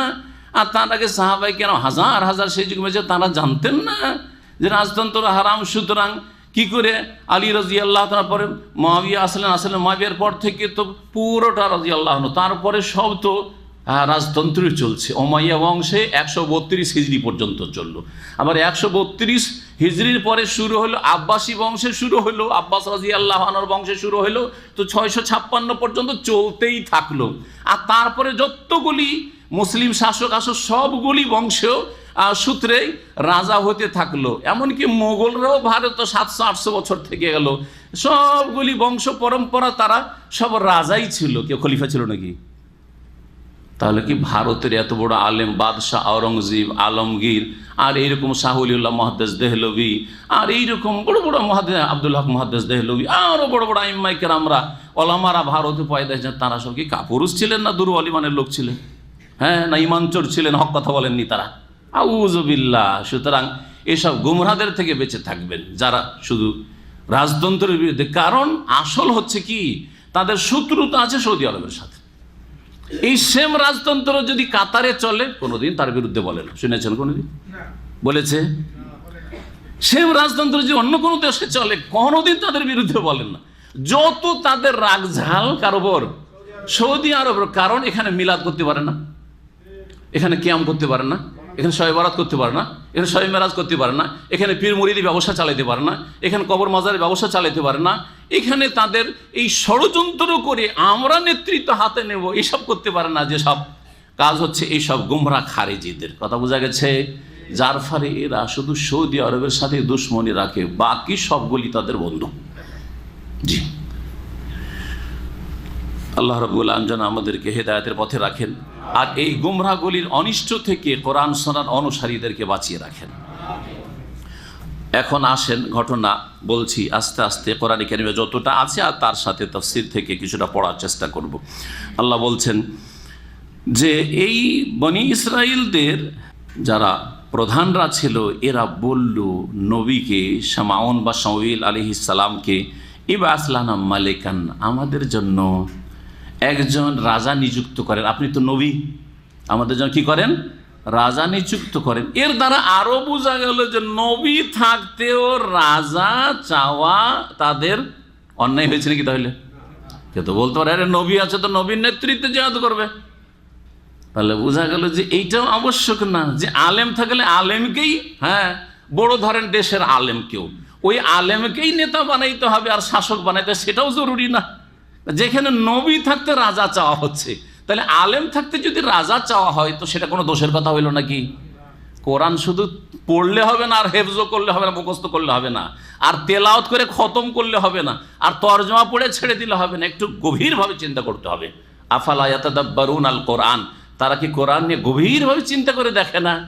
নবীকে বলা হচ্ছে, কারা বলছেন? বনি ইসরায়েলদের প্রধানরা। তারা যদি ভুল কথা বলে, অনেক সময় ভুল প্রস্তাব হইতে পারে, ভুল প্রস্তাব হলে নবীর সাথে সাথে তাদেরকে ধমক দিবেন আর বলেন বেকুব, হ্যাঁ গুমরা, আমি নবী, আমি আমার হুকুমে জেহাদ হবে, তো তোমরা আবার রাজা কেন চাইছো? বলতেন না? বলতেন না? তাও তো বললেন না, বরং বললে যে তোমাদের জন্য আল্লাহর কাছে দোয়া করলাম এবং আল্লাহ ওহী করেছেন এবং তোমাদের জন্য একজন রাজা নিযুক্ত করেছেন, তার নাম শামাউন্নার শামাবিল, ওই নবী না, তার নাম কি? তালুত। বোঝা গেল কি গেল না? আল্লাহ যেন বোঝার তৌফিক দান করেন। ইবাসলানা মালিকান, আমাদের জন্য একজন মালিক, রাজা নিযুক্ত করেন, নুকাতিল ফি সাবিলিল্লাহ, যাতে করে আমরা আল্লাহর রাহে সশস্ত্র জিহাদ করতে পারি তার নেতৃত্বে। কালা হাল আসাইতুম ইন কুতিবা আলাইকুমুল কিতাল, তখন নবী বললেন যে এই সম্ভাবনা কি আছে? হাল আসাইতুম ইন কুতিবা আলাইকুমুল কিতাল, যে তোমাদের ওপর যদি সশস্ত্র লড়াইকে বিধিবদ্ধ করা হয়, ফরজ করা হয়, আল্লাহ তুকাতিলু, হঠাৎ করে তোমরা বলবে যে না না না আমরা লড়াই করতে পারবো না, মানে এই সম্ভাবনা কি আছে? কারণ তোমাদের স্বভাবটা কিন্তু এইরকম, তোমরা একরকম কথা বলবে, কালকে আর একরকম। বনি ইসরায়েলদের স্বভাব নবী জানছেন। তো এই শামুয়েল আলাইহিস সালাম বলছেন যে এরও কি সম্ভাবনা আছে যে তোমরাও এই আবার বদ চরিত্র তোমাদের বাপদাদা পূর্বপুরুষদের মতো দেখাবে, যেমন মুসা আলাইহিস সালামের সাথে করেছে, যুগে যুগে বনি ইসরায়েল এরকম করেছে যে আল্লাহ হুকুম করে দিলেন জিহাদের, আর আল্লাহ রাজাও নিযুক্ত করে দিলেন, আর কালকে বলে যে না আমাদের দ্বারা হইল না, কারণ সামনে যারা আছে তারা খুব শক্তিধর, সুতরাং তাদের বিরুদ্ধে আমরা লড়াই করতে পারবো না, আমরা বাড়িতে বসে থাকবো। যেমন মুসা আলাইহিস সালামকে বনি ইসরায়েল কি বলেছিল? ইযহাব আনতা ওয়া রাব্বুকা, মুসা তুমি যাও আর তোমার আল্লাহ যাই, ফাকাতিলা, তোমরা উভয়ে লড়াই করো, ইন্না হাহুনা কায়েদুন, আমরা বসে বসে দেখছি, যখন তোমরা জিতে যাবে, জয়যুক্ত হবে, আর যখন দেখবো যে দুশমনরা পরাজিত হয়েছে, তখন আমরা শহরে ঢুকে যাব। কথা বোঝা গেছে? তো বনি ইসরায়েলের তো এই বদ চরিত্র এটা ছিলই। তাই বললেন নবী আলাইহিস সালাম যে এটা কি সম্ভাবনা আছে যে তোমরাও এইরকম করবে? তখন তারা বলল ওয়ামা লানা আল্লা নুকাতিল ফি সাবিলিল্লাহ, আমাদের কি এমন হয়েছে যে আমরা আল্লাহর রাস্তায় লড়াই করব না? কোন বাধাটা আছে? ওয়াকাদ উখরিজনা মিন দিয়ারিনা ওয়া আবনাইনা, অথচ আমাদেরকে আমাদের বাড়ি ঘর থেকে আর আমাদের সন্তান সন্ততি থেকে বিতাড়িত করা হয়েছে, উচ্ছেদ করা হয়েছে। তাহলে বোঝা যাচ্ছে যে বিশাল একটা ইতিহাস আছে, যে ইতিহাসের দিকে এই সংক্ষিপ্ত কথাগুলিতে ইঙ্গিত করা হয়েছে, ঠিক না? ইতিহাস কি ছিল? মুসা আলাইহিস সালামের পরে দীর্ঘ সময় চলে যায় বনি ইসরাইলদের ওপর, আর তারপর যুগের আবর্তন বিবর্তনে এদের ইমানে কমজোরি চলে আসে, আর বিভিন্ন পাপে তারা জড়িয়ে যায়। তখন আল্লাহ রাব্বুল তাদের পাপের কারণে জালেম শাসককে তাদের ওপর চাপিয়ে দেন, জালেমের জুলুম শুরু হয় আর অবিচার শুরু হয়, আর তখন তারা তাদের দেশকে দখল করে নেয়, এই জালেমরা দখল করে নেয়, আর এদের বাড়ি ঘর দখল করে নেয়, এদের ছেলে মেয়েদেরকে দাস দাসীতে পরিণত করে, আর এরা বাড়ি থেকে দেশ থেকে নির্বাসিত হয়ে যায়। তারপরে এরা কি করলো? এই নবী শামাউন আলাইহিস সালাম বা শামুয়েল আলাইহিস সালামের কাছে দরখাস্ত করলো যে আর কতদিন জুলুম বরদাস্ত করে থাকবো, আর কতদিন এরকম অসহায় আমরা থাকবো, কতদিন আমরা নির্বাসনের জীবন কাটাবো বিতাড়িত হয়ে মাতৃভূমি থেকে, আমাদের জন্য একজন রাজা নিযুক্ত করে দেন, তাহলে আল্লাহর রাস্তায় লড়াই করি, আর তারপরে মাতৃভূমিতে নিজের বাড়ি ঘরে যাতে করে ফিরে যেতে পারি, আর আমাদের ছেলে মেয়েদেরকে যাতে করে উদ্ধার করতে পারি, জি যারা গোলামি। ফালাম্মা কুতিবা আলাইহিমুল কিতাল, অতঃপর যখন তাদের ওপর সশস্ত্র লড়াই ফরজ করে দেওয়া হইল, তাওয়াল্লাউ ইল্লা কালিলাম মিনহুম, অল্প কিছু সংখ্যক লোক ছাড়া বাকিরা সবাই উল্টো দিকে মুখ ফিরিয়ে নিল, বলে না না না পারবো না, না না পারবো না আমরা লড়াই করতে। দেখলে যেই সম্ভাবনার কথা বলছিলেন নবী, জানছেন জাতির কথা, কারণ ডাক্তার রুগীর কথা বেশি বুঝে, বুঝে না, রুগীর চেহারা দেখলে বুঝে, রুগীর গায়ে একটু হাত দিলে বুঝে, ঠিক না? তো এইরকম আম্বিয়া রসুলগণ হচ্ছে রুহের কলবের সবচেয়ে বড় ডাক্তার তারা। তো যা বলেছিলেন তাই ঘটলো। আল্লাহু আলিমুম বিযালিমিন, আল্লাহ জালেমদের সম্পর্কে সম্যক জ্ঞানী। এরা যখন পিছপা হয়ে গেল, লড়াই করতে রাজি হচ্ছে না, তখন তাদের নবী আলাইহিস সালাম বললেন, ওয়াকাল আল্লাহুম নবিয়ুহুম, তাদের নবী তাদের উদ্দেশ্যে বললেন, ইন্নাল্লাহ কাদ বাআসা লাকুম তালুতা মালিকান। আরে ঘটনা হচ্ছে একটু আগে কিছু বর্ণনা, এই যে তাদের পিছপা হওয়ার আগে তাদের যে প্রথম তলব ছিল সেটা কি, যে আমাদেরকে একজন রাজা দেন, তাহলে ওই রাজার নেতৃত্বে আমরা কি করব, লড়াই করব।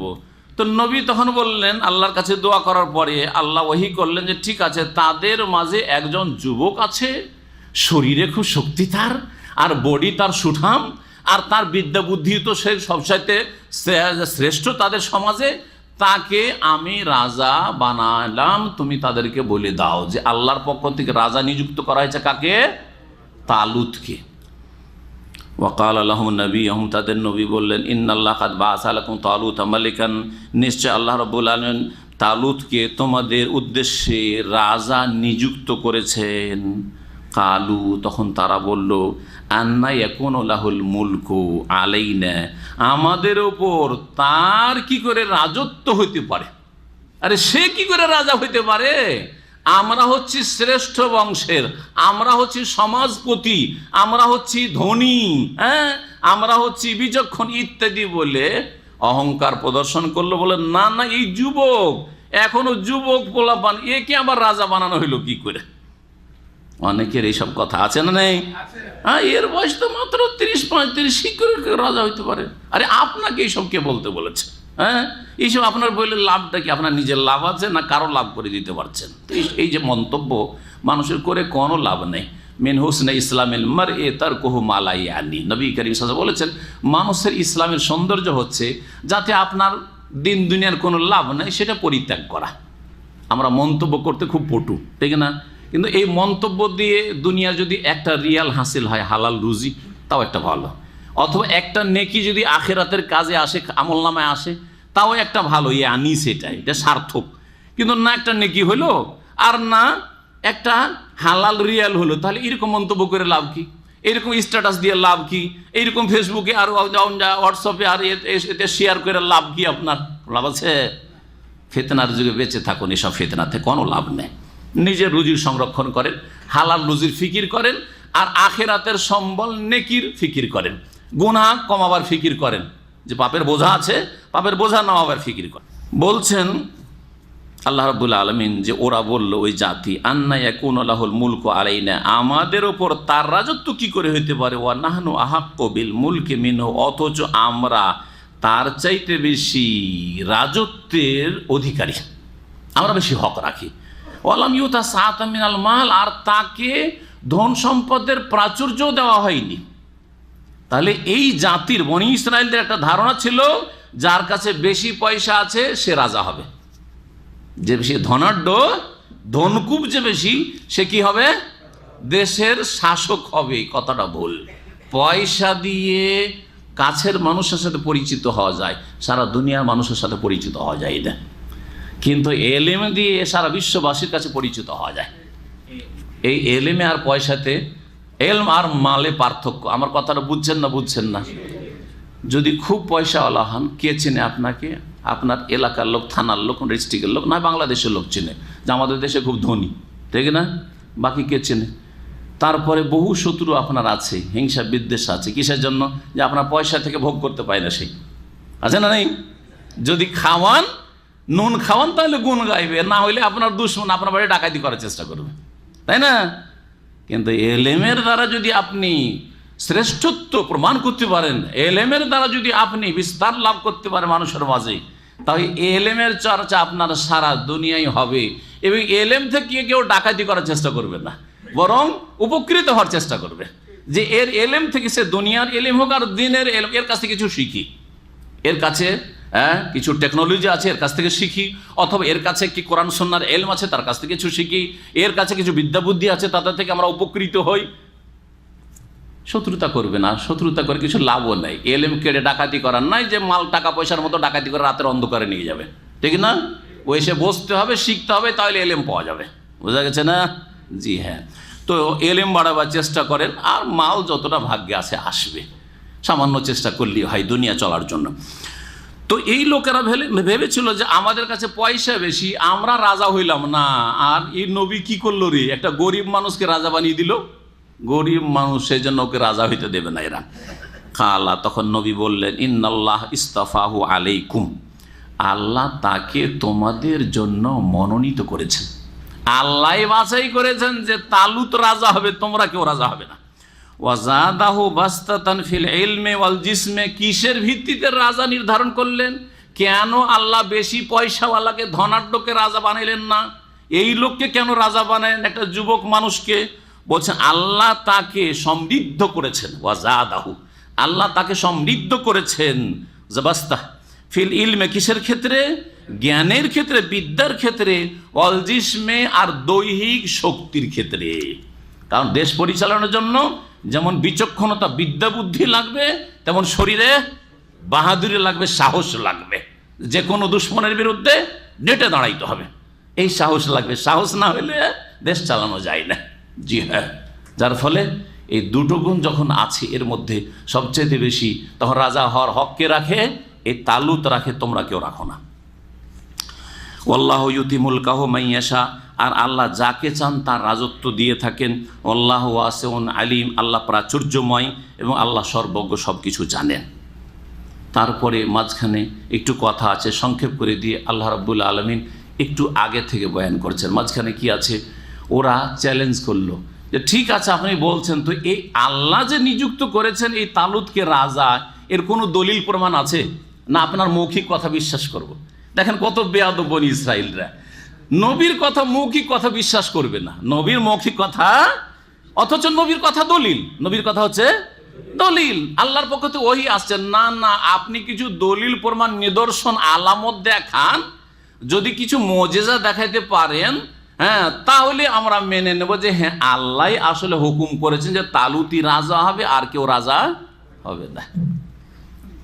তখন আল্লাহ রাব্বুল আলামিনের কাছে নবী দোয়া করেন, আল্লাহ, এই জাতি বনি ইসরাইল তো কোনো মুজিজা চাইছে, কোন স্পষ্ট দলিল প্রমাণ চাইছে, তালুত কি করে রাজা হইল। তো আল্লাহ বলছে ঠিক আছে, আমি দলিলও দেখিয়ে দিচ্ছি, নবীর মুজিজাও দেখিয়ে দিচ্ছি। মুজিজা কি শোনেন। এখন বলছেন নবী আলাইহিস সালাম, ওয়াকাল আল্লাহুম নবী, তাদের নবী বললেন, ইন্না আয়াতা মুলকিহি, তার রাজত্বের নিদর্শন মানে মুজিজা। নিদর্শন হচ্ছে যা দিয়ে প্রমাণ করা যায় হাক্কানিয়াত, যা দিয়ে নবীর সত্যতা প্রমাণিত হয়। জি হ্যাঁ, আয়াত দুই রকম, আয়াতে কৌনিয়া, আয়াতে শারঈয়া। কৌনিয়া সৃষ্টিগত আয়াত, মুজিজাগুলি অসাধারণ কিছু আল্লাহ করিয়ে দেখালেন, এটা হচ্ছে সৃষ্টিগত নিদর্শন। আর একটা হচ্ছে আয়াতে শারঈয়া, শরীয়তের আয়াত, বিধিবিধান, হুকুম আহকাম আল্লাহর পক্ষ থেকে।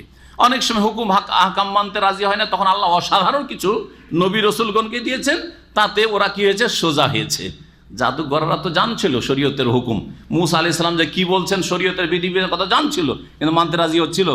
কিন্তু জাদুঘররা যখন মুসা আলাইহিস সালামের লাঠির মুজিজার কাছে পরাজিত হইল, তখন সোজা হয়ে গেল। আর সকালবেলা দুশ্মন হয়ে এসেছিল, হ্যাঁ, কম্পিটিশন আর প্রতিযোগিতা করে মুসা আলাইহিস সালামকে হারাবার জন্য, আর সন্ধ্যাবেলা আল্লাহর সামনে সিজদায় অবনত হয়ে কালেমা লা ইলাহা ইল্লাল্লাহ পড়ে নিয়ে মুসা আলাইহিস সালামের ভক্ত হয়ে গেল। হলো না? হলো না? জি।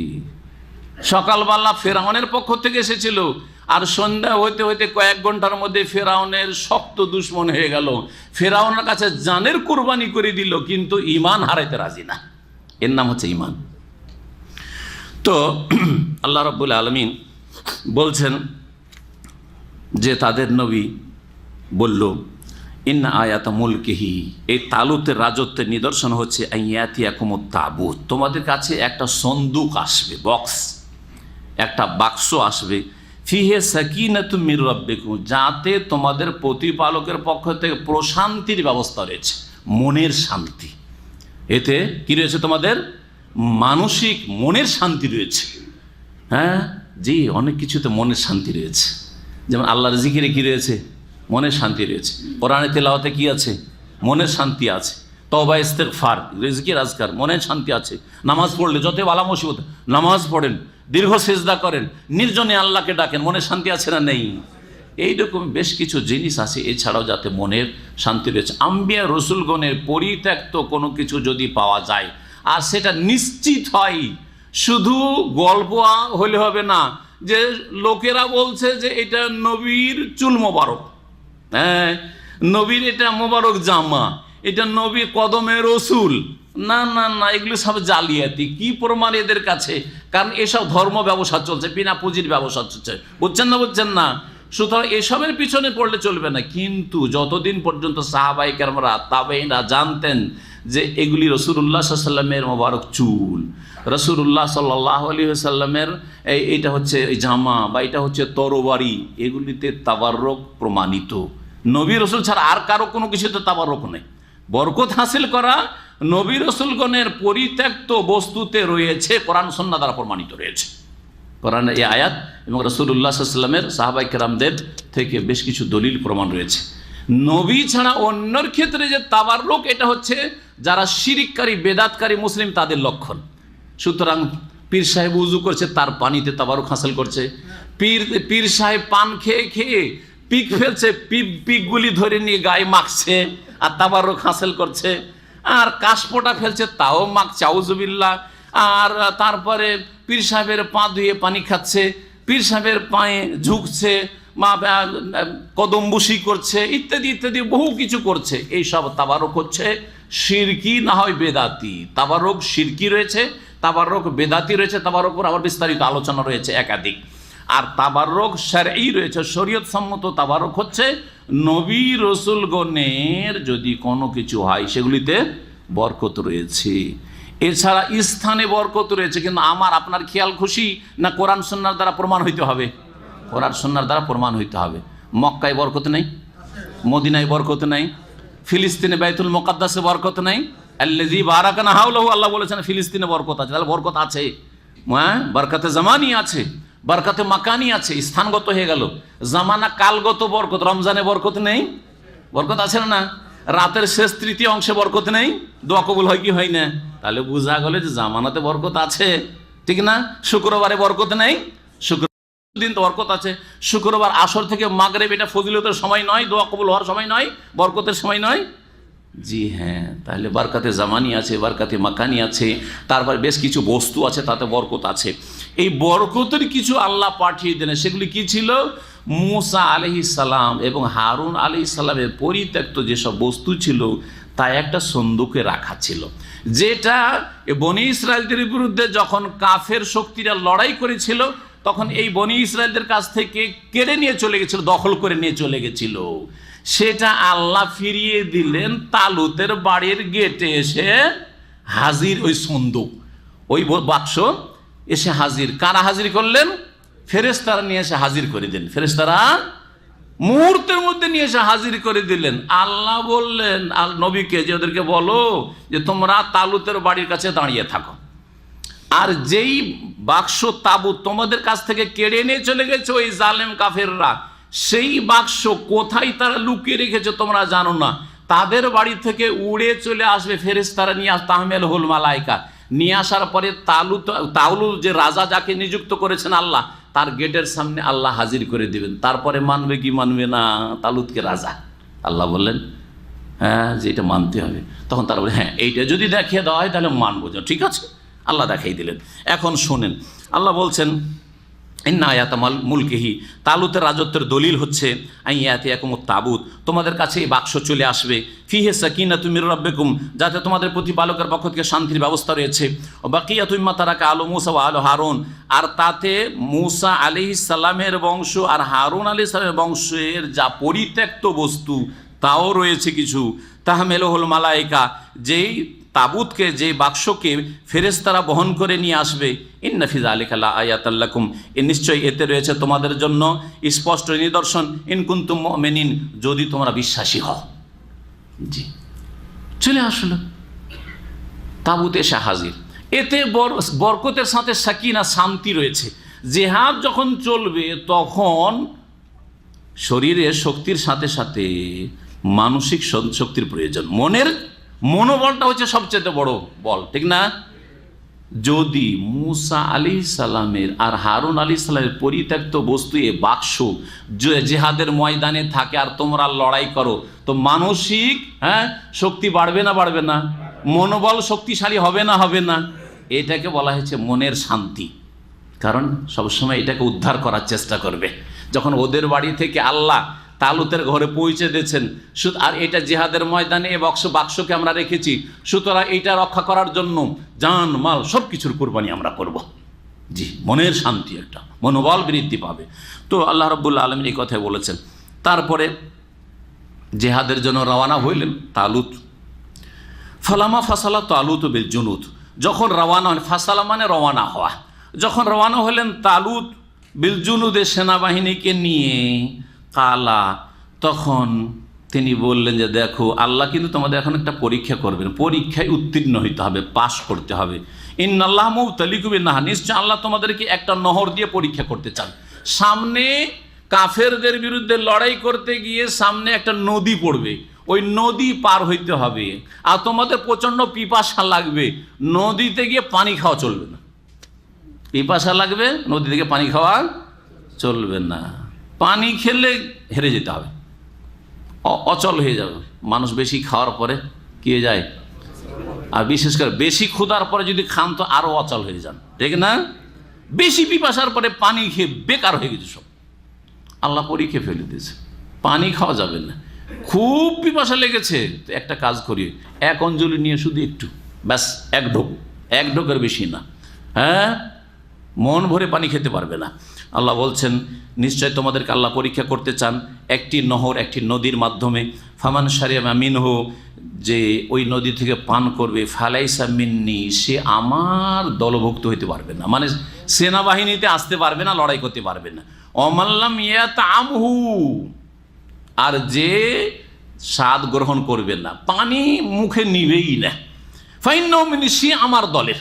যদি এত পিপাসা লেগেছে তারপরেও আল্লাহ নিষেধ করেছেন, পরীক্ষা ফেলেছেন, এই পানি খেলেই হেরে যাব, পানি খেলেই হিম্মত থাকবে না লড়াই করার, সুতরাং পানি খাবো না, পানি পান করব না, সে আমার দলে থাকবে। তালুত বললেন ইল্লা মানি তারাফা গোরফাতাম বিয়াদে, তবে কেউ যদি হাতের এক অঞ্জলি নিয়ে এইভাবে একটা ঢোক পানি পান করে, নদী থেকে, নদীতে মুখ লাগিয়ে পানি খেতে পারবে না, বড় এক অঞ্জলি নিয়ে একটু পানি খেয়ে কোনো রকম করে মুখটা শুকিয়ে যাচ্ছে ভিজিয়ে নেবে, তাহলে চলবে, এটার পারমিশন আছে।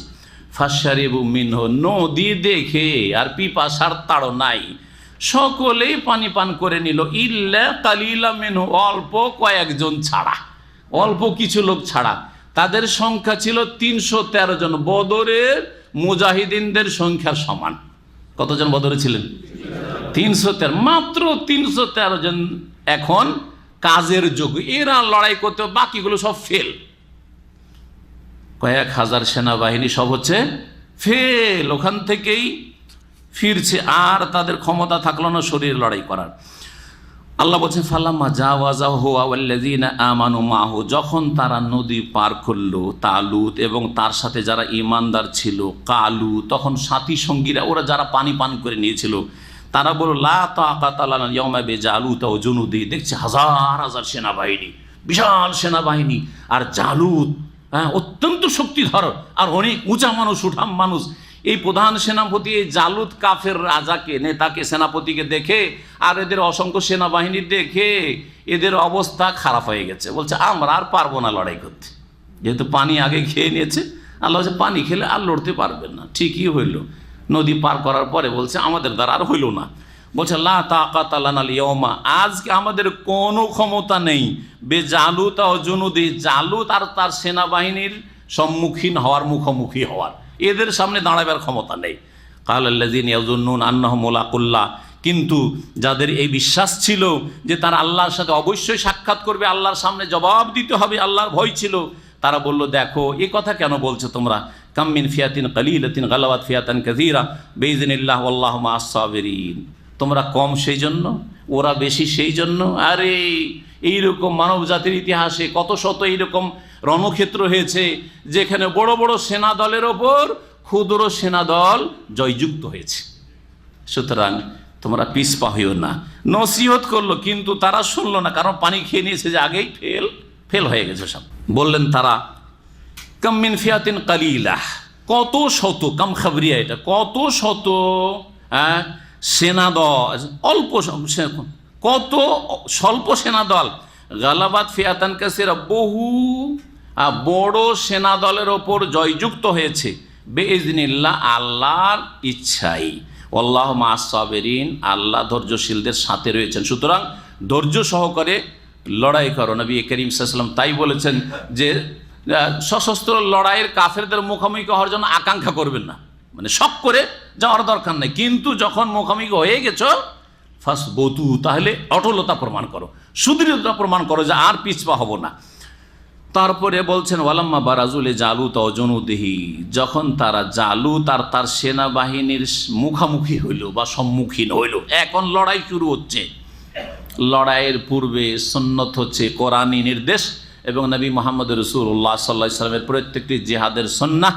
আর বদরের যুদ্ধেও হাদিস আপনাদের জানা সহিহ বুখারীতে রয়েছে, যুদ্ধের আগে কি করতে হবে? দোয়া করতে হবে, আল্লাহর কাছে খুব বেশি দোয়া করবে। জি, তারা দোয়া করতে লাগলেন সম্মুখীন হওয়ার আগে কাফেরদের, রব্বানা আফরিক আলাইনা সাবরা ওয়াসাব্বিত আকদামানা ওয়ানসুরনা আলাল কওমিল কাফিরিন, হে আমাদের প্রতিপালক আমাদের ওপর ধৈর্য ঢেলে দাও, আফরাগা মানে ঢেলে দাও, ওয়াসাব্বিত আকদামানা আমাদের পদগুলিকে সুদৃঢ় করো, প্রতিষ্ঠিত করো, ওয়ানসুরনা আলাল কওমিল কাফিরিন আর কাফের জাতির ওপর আমাদেরকে বিজয় দান করো, সাহায্য করো। লড়াই শুরু হয়ে গেল, 313 জন মাত্র লড়াই করলো, বাকি তো সব বেকার ফালতু হয়ে গেছে পানি পান করে। ফাহাজামুহুম বিইذনিল্লাহ, এই কাফের সম্প্রদায়কে আল্লাহর হুকুমে তারা কি করলো? পরাজিত করলো। হাজিমা মানে পরাজিত করা, পরাস্ত করলো। ওয়া কাতালা দাউদ ও জালুতা, এই তালুত যে রাজা ছিলেন, এই রাজার অধীনে একজন সেনাপতি ছিলেন দাউদ আলাইহিস সালাম, যিনি একজন যুবক মানুষ, 18-20 বছর কোনো কোনো তাফসীর রিওয়ায়াতে রয়েছে বয়স ছিল। আর পরে সাধারণত সমস্ত নবীরা নবুয়ত পান কত বছর বয়সে? 40-এ। পরে তিনি নবী হয়েছেন, তখন পর্যন্ত নবী তিনি হননি। একজন সাধারণ মানুষ হিসাবে জিহাদ ফি সাবিলিল্লাহ এই 313 জনের একজন ছিল। কিন্তু দাউদ আলাইহিস সালামকে যে আল্লাহ শক্তি দিয়েছিলেন, হ্যাঁ, লড়াইয়ের, জালুতকে কেউ মারবে কেউ সাহস করেনি, একমাত্র দাউদ আলাইহিস সালাম তিনি জালুতের ওপর এমন হামলা করলেন যে জালুতকে একেবারে হত্যা করে ফেললেন। জি হ্যাঁ, তাই আল্লাহ কোরআনে এই বিষয়টি বিশেষ করে বর্ণনা করছে, ওয়াকাতালা দাউদ ও জালুতা, দাউদ আলাইহিস সালাম জালুত যে কাফের রাজা ছিল তাকে হত্যা করে ফেললেন, হত্যা করলেন। ওয়া আতাহুল্লাহুল মুলকা ওয়াল হিকমাতা, তারপরে আল্লাহ কি করলেন? কিছুদিন পরে তালুতের জামানা শেষ হয়ে গেল, দাউদ আলাইহিস সালাম নবীও হইলেন, আর তার সাথে সাথে হ্যাঁ রাজাও বাদশাও হইলেন। বলছেন ওয়া আতাহুল্লাহুল মুলকা, আল্লাহ তাকে রাজত্ব দান করলেন দাউদ আলাইহিস সালামকে, অল হিকমাতা এবং প্রজ্ঞা দান করলেন, মানে হিকমা এর সাথে মুলকের সাথে নবুয়াত, এখানে হিকমা মানে তাহলে হচ্ছে নবুয়াত, ওহির জ্ঞান দান করলেন মানে নবী করলেন। ওয়া আল্লামাহু মিম্মা ইয়াশা, আর যা কিছু চাইলেন আল্লাহ তাকে শিক্ষা দান করলেন ওহির মাধ্যমে। তারপরে আল্লাহ রাব্বুল বলছেন যে মানব জাতির ইতিহাসে এক দল আরেক দলের বিরুদ্ধে সংগ্রামে থাকবেই, লড়াই চলতে থাকবে। আল্লাহ রাব্বুল আলামিন সৃষ্টিগত নীতিমালা হচ্ছে যে এক দলকে দিয়ে আরেক দলকে প্রতিহত করা। যদি আল্লাহ প্রতিহত না করেন, কোনো একটি শক্তিশালী দলকে সব সময় রেখে দেন, অথচ তারা জালেম, তাহলে পৃথিবীতে শান্তিতে কেউ বাস করতে পারবে না। যখনই জালেম মাথা চাড়া দিয়েছে, কিছুদিন জুলুম চালিয়েছে, অত্যাচার করেছে, আর তারপরে তাদেরকে আল্লাহ দমন করার জন্য এক দলকে তৈরি করেছেন। এটি হচ্ছে আল্লাহ রাব্বুল আলামিন সৃষ্টিগত নীতিমালা, সুন্নাতুল্লাহ। তাই বলছেন ওয়ালাউলা দাফউল্লাহিন নাসা বা'দাহুম বিবা'দ, যদি আল্লাহ রাব্বুল আলামিনের প্রতিহত না করা হইতো মানুষের একটি দলকে আর একটি দলের মাধ্যমে, বা'দাহুম বিবা'দ, একটি দলকে জালেম দলকে আরেকটি দল দিয়ে যদি আল্লাহ প্রতিহত না করতেন, লাফাসাদাতিল আরদু, পৃথিবীতে বিপর্যয় সৃষ্টি হয়ে যেত, মানুষ হয়ে বাস করতে পারতো না, হিংস্র পশুর চাইতেও খারাপ হয়ে যেত। আজকে পৃথিবীতে মানুষকে খুন করার জন্য যেসব অস্ত্রের প্রতিযোগিতা করছে আজকে সারা বিশ্বে, কোনো প্রাণী করছে? হ্যাঁ, হিংস্র পশু করছে, বাঘ ভল্লুক করছে, শুকুর কুকুরে করছে, ওদেরও লড়াই হয়, কিন্তু অস্ত্র জমা করে রাখে না যে মারবো। কিন্তু মানুষকে খুন করার জন্য প্রথম বিশ্বযুদ্ধ হয়ে গেছে, দ্বিতীয় বিশ্বযুদ্ধ হয়ে গেছে, এখন তৃতীয় বিশ্বযুদ্ধের জন্য সারা পৃথিবীর যারা শক্তিধর তারা রেডি হয়ে আছে। অস্ত্রের প্রতিযোগিতা চলছে, কাকে খুন করার জন্য? বন জঙ্গলের জানোয়ার খুন করার জন্য না, এ মানুষ খুন করার জন্য। জি হ্যাঁ, তো আল্লাহ রাব্বুল আলামিন জালেমদেরকে প্রতিহত করার যদি নিজাম না রাখতেন, এই সৃষ্টিগত নীতিমালা, তো পৃথিবী অশান্তিতে ভরে যেত। ওয়ালাকিন্নাল্লাহ যু ফদলিন আলাল আলামিন, তবে আল্লাহ রাব্বুল আলামিন বিশ্ব জগতের উপর বড় অনুগ্রহকারী। তিলকা আয়াতুল্লাহ, এ হচ্ছে আল্লাহ রাব্বুল আলামিনের বিধানাবলী, নাতলুহা আলাইকা বিল হক, যা সত্য সহকারে তোমাকে পড়ে শোনাচ্ছি হে নবী মুহাম্মদ সাল্লাল্লাহু আলাইহি সাল্লাম, আমার ফেরেশতা জিবরিল আলাইহিস সালামের মাধ্যমে।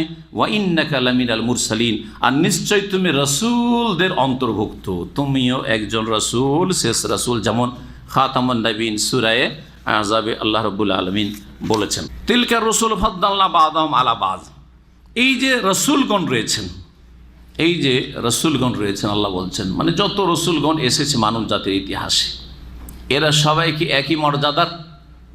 একই মর্যাদার না? একই মর্যাদার না। তিলকা রসুল, এই যে রসুলগণ, আল্লাহ বলছেন ফাদ্দালনা বা'দাহুম আলা বা'দ, এদের একজনকে অপরজনের ওপর শ্রেষ্ঠত্ব দান করেছি।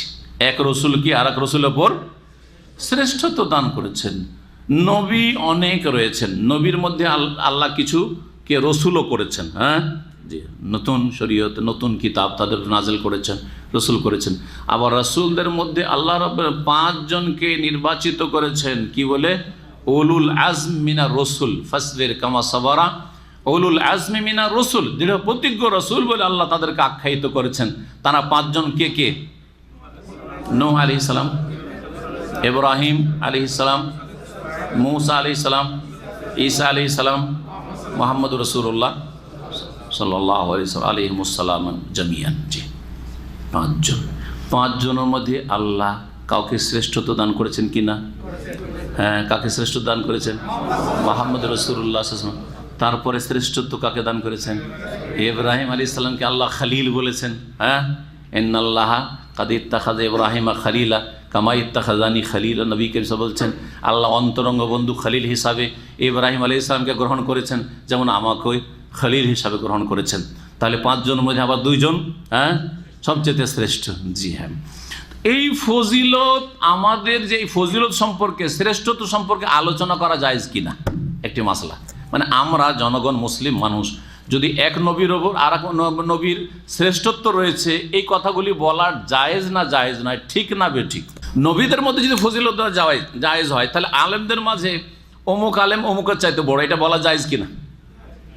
এগুলো মশলা আপনাকে জানতে হবে, কারণ মেলা শেখ আপনাদের সামনে আছে না? নেই? অমুক আলেমের চাইতে অমুক আলেম বড় বলা যাবে না? যাবে না। ওই রকম নবীদের ক্ষেত্রেও ঢালা হারে না। জি, একটা শর্তের সাথে। ফজিলত বর্ণনা করতে গিয়ে, শ্রেষ্ঠত্ব বর্ণনা করতে গিয়ে কারো মানহানি যেন না হয়, গুরুত্বপূর্ণ কথা। বোঝা গেছে? দেখেন, নবীদের কথা এখন রাখেন, আলেম ওলামাদের কথা রাখেন। আপনার 5টা ছেলে আছে, ঠিক আছে? 5 ছেলের মধ্যে যদি একটা ছেলে খুবই ভালো, কিন্তু যদি এমনভাবে বলেন যাতে অন্য ছেলে ফিল করছে, অনুভব করছে যে আমাকে ছোট করা হচ্ছে, তখন বাপের খুব খুশি থাকবে না? মায়ের খুব খুশি থাকবে না? কখনো খুশি হবে না। তখন ওর মধ্যে বিদ্রোহ সৃষ্টি হবে, ওর বিদ্বেষ সৃষ্টি হবে, তারপর ওর হিংসা করবে, বাপ মাকেও খারাপ মনে করবে, বাপ মার কথা শুনতে চাইবে না। আপনার ছেলে আপনাকে দেখবে বা তোমার ছেলে তোমাকে দেখবে, আমরা তো তোমার ছেলেই না। করবে না? হ্যাঁ, সুতরাং এটা জায়েজ না। এটা করাটা আপনার জ্ঞানীর পরিচয় নয়, জ্ঞানী বাপের পরিচয় নেই, জ্ঞানী মায়ের পরিচয় নেই। কিন্তু ফজিলত দেওয়া যাবে কখনো কখনো, এমনভাবে যাবে যাতে তার অনুভূতিতে আঘাত না করে, অন্য ছেলেদের অনুভূতিতে আঘাত না করে। ঠিক ওই রকমই এক আলেমকে আর এক আলেমের উপর আপনি ফজিলত দেন যে অমুক আলেম অমুক আলের চাইতে বড়, কিন্তু অন্যের মানহানি করে নাই। কথা বোঝা গেছে? সবাই বড়, হ্যাঁ সবাই ভালো মাশাআল্লাহ, কিন্তু এক একজনের মধ্যে এক একটা গুণ থাকে। হ্যাঁ, এইরকমভাবে এমনভাবে বললেন যাতে কারো মানহানি না হয়। মানহানির পরিস্থিতি যদি থাকে, সেখানে রাসূলুল্লাহ সাল্লাল্লাহু আলাইহি ওয়াসাল্লাম ফজিলত দিতে কাউকে, কোন নবীকে নিষেধ করেছেন, এমনকি তাকেও শ্রেষ্ঠ বলে আখ্যায়িত করতে নিষেধ করেছেন, একটি হাদিস রয়েছে। তাহলে সেই হাদিসের মাঝে আর কোরআনের এই আয়াতগুলির মাঝে সমন্বয় যেন করে দিলাম আমি, এই শর্তটা লাগিয়ে। বুঝলেন না? বুঝলেন না? এই আয়াতে বলা হয়েছে যে এক রসুলকে আর এক রসুলের উপর কি করা হয়েছে? শ্রেষ্ঠত্ব দান করা হয়েছে। সূরা বনি ইসরাঈলে রয়েছে আয়াত নম্বর 55, ওয়ালাকাদ ফাদ্দালনা বা'দান নাবিয়িনা আলা বা'দ ওয়া আতাইনা দাউদা যাবুর। আল্লাহ বলছেন নিশ্চয়ই আমি কিছু নবীকে কিছু নবীর ওপর ফজিলত দিয়েছি, শ্রেষ্ঠত্ব দান করেছি। স্পষ্ট কথা। ওয়া আতাইনা দাউদা যাবুর, আর দাউদ আলাইহিস সালামকে জবুর দিয়েছি। জি হ্যাঁ। তো এইভাবে আল্লাহ রাব্বুল আলামিন এক নবীকে আর এক নবীর ফজিলত দিয়েছেন, কিন্তু অন্যের মানহানি উদ্দেশ্য নাই। কিন্তু আপনি যদি এমন বাক ভঙ্গিমা অবলম্বন করেন, এমনভাবে কথা বলছেন যাতে অন্যের কি হচ্ছে? মান সম্মান ক্ষুণ্ণ করা হচ্ছে, তাহলে জায়েজ নাই। সেটা নবীদের ক্ষেত্রেও, সেটা আলেমদের ক্ষেত্রেও, সেটা আপনার আত্মীয় স্বজনদের ক্ষেত্রেও, মানুষের ক্ষেত্রে এমনভাবে কথা বলছেন যেন অন্যের মানহানি। যদি এভাবে বলা, মানহানি কখন? পাঁচজন মানুষ আপনার সামনে বসে আছে, এই হচ্ছে একমাত্র মানুষ, বাকিগুলো তখন কি বলবে? তাহলে আমরা জানোয়ার না? বলবে না? বলবেন না? খুব খুশি হবে, এইটা মানহানি হয়ে গেল। কিন্তু এমনও বাকভঙ্গিমা আছে যে বললেন না ওটা ফিল করবেন না, ঠিক আছে, তো ওনাকে একটু ওনার প্রশংসা করা হইলো বিশেষ একটা উদ্দেশ্যে, বা ওনার মধ্যে বেশ কিছু ভালো গুণ আছে, কিন্তু আপনাদের মধ্যে মাশাআল্লাহ ভালো গুণ আছে, ঠিক আছে না? এই মর্মে হাদিস রয়েছে। আয়াতের তাফসীরটা এতটুকু করে তিলকা রসুল ফাদ্দালনা বা'দাহুম আলা বা'দ, এই আয়াতটা শেষ করিনি। আল্লাহ রাব্বুল বলছেন মিনহুম মান কালাম আল্লাহ, এই নবী রসুলগণের মাঝে কিছু এমন আছেন যাদের সাথে আল্লাহ কথা বলেছেন। স্বয়ং আল্লাহ কি করেছেন? কথা বলে। যেমন মুসা আলাইহিস সালাম। আর আরে রসুল্লাহ, আগে রসুল্লাহ বলবেন, হ্যাঁ আগে মুসা আলাইহিস সালাম। আর নবী সাল্লাল্লাহু আলাইহি ওয়াসাল্লাম কথা বলেননি? মেরাজে নিয়ে গিয়ে কথা বলেননি? হ্যাঁ, মুসা আলাইহিস সালামের সাথে কথা বলেছেন তুর পাহাড়ে, আর নবী মুহাম্মদ রাসূলুল্লাহ সাল্লাল্লাহু আলাইহি ওয়াসাল্লাম কথা বলেছেন 7 আকাশের ওপরে। জি। ওয়ারাফা বা'দাহুম দারাজাত, এবং কতক নবীর বহু মর্যাদা উঁচু করেছেন। ওয়া আতাইনা ঈসা ইবনা মারইয়াম আল বাইয়িনাতি, এবং মরিয়ম পুত্র ঈসা আলাইহিস সালামকে সুস্পষ্ট দলিল প্রমাণ আমি দান করেছি। ওয়া আইয়াদনাহু বিরূহিল কুদুস, পবিত্র আত্মা জিবরাইল আলাইহিস সালাম দ্বারা আমি তাকে শক্তিশালী করেছি।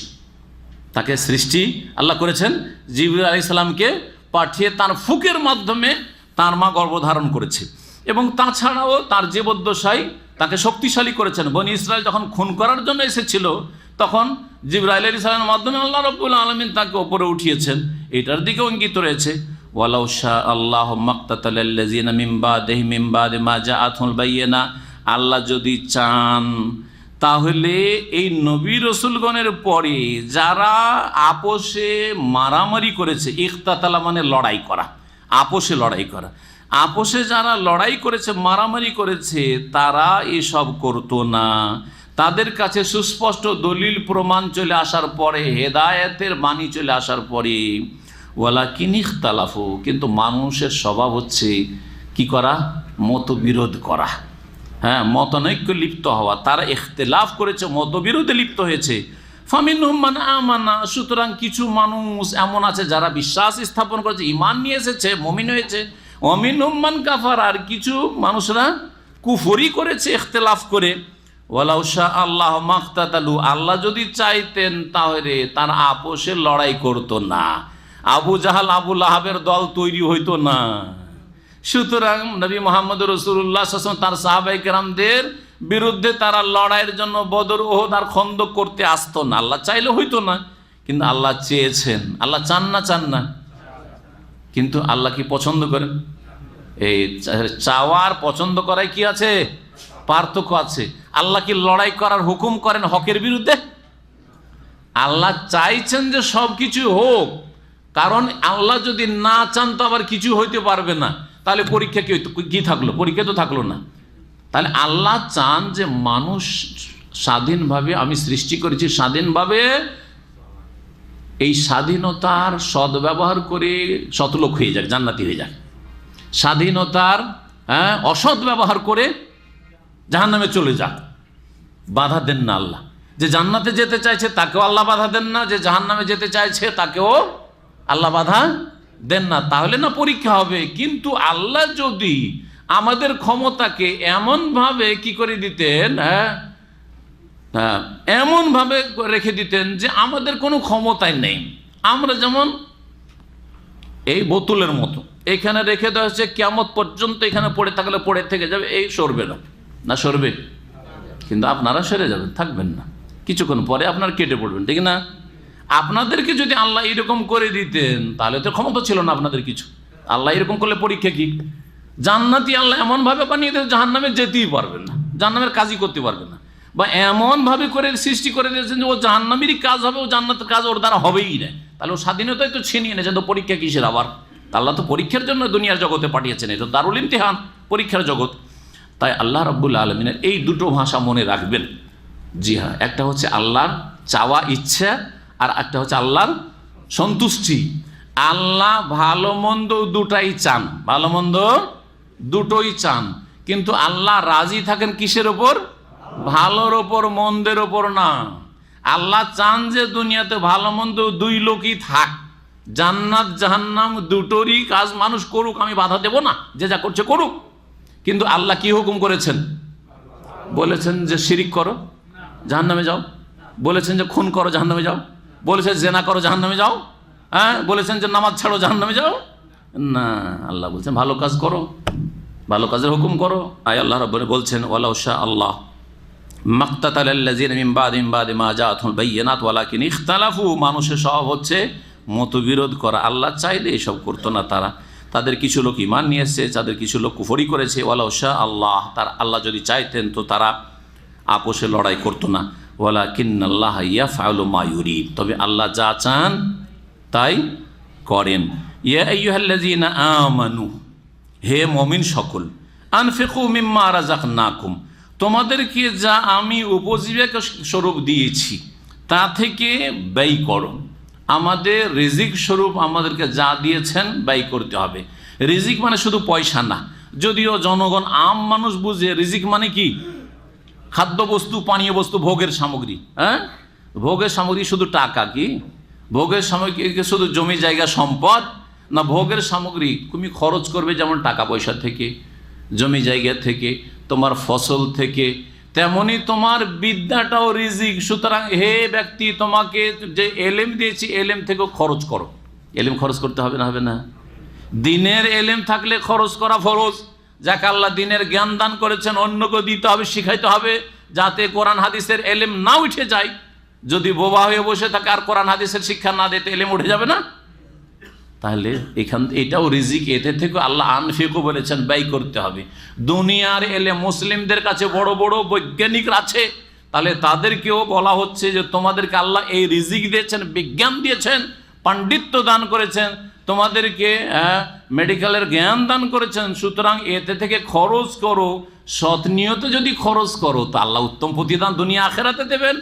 মুসলিম জাতিতে কিছু মানুষ আমি তৈরি করে যাব, যাতে করে মুসলিম জাতি স্বাবলম্বী হইতে পারে, দেশ শক্তিশালী হইতে পারে, তাহলে দুনিয়া আখেরাতে এর আজর পাবে, বদলা পাবে।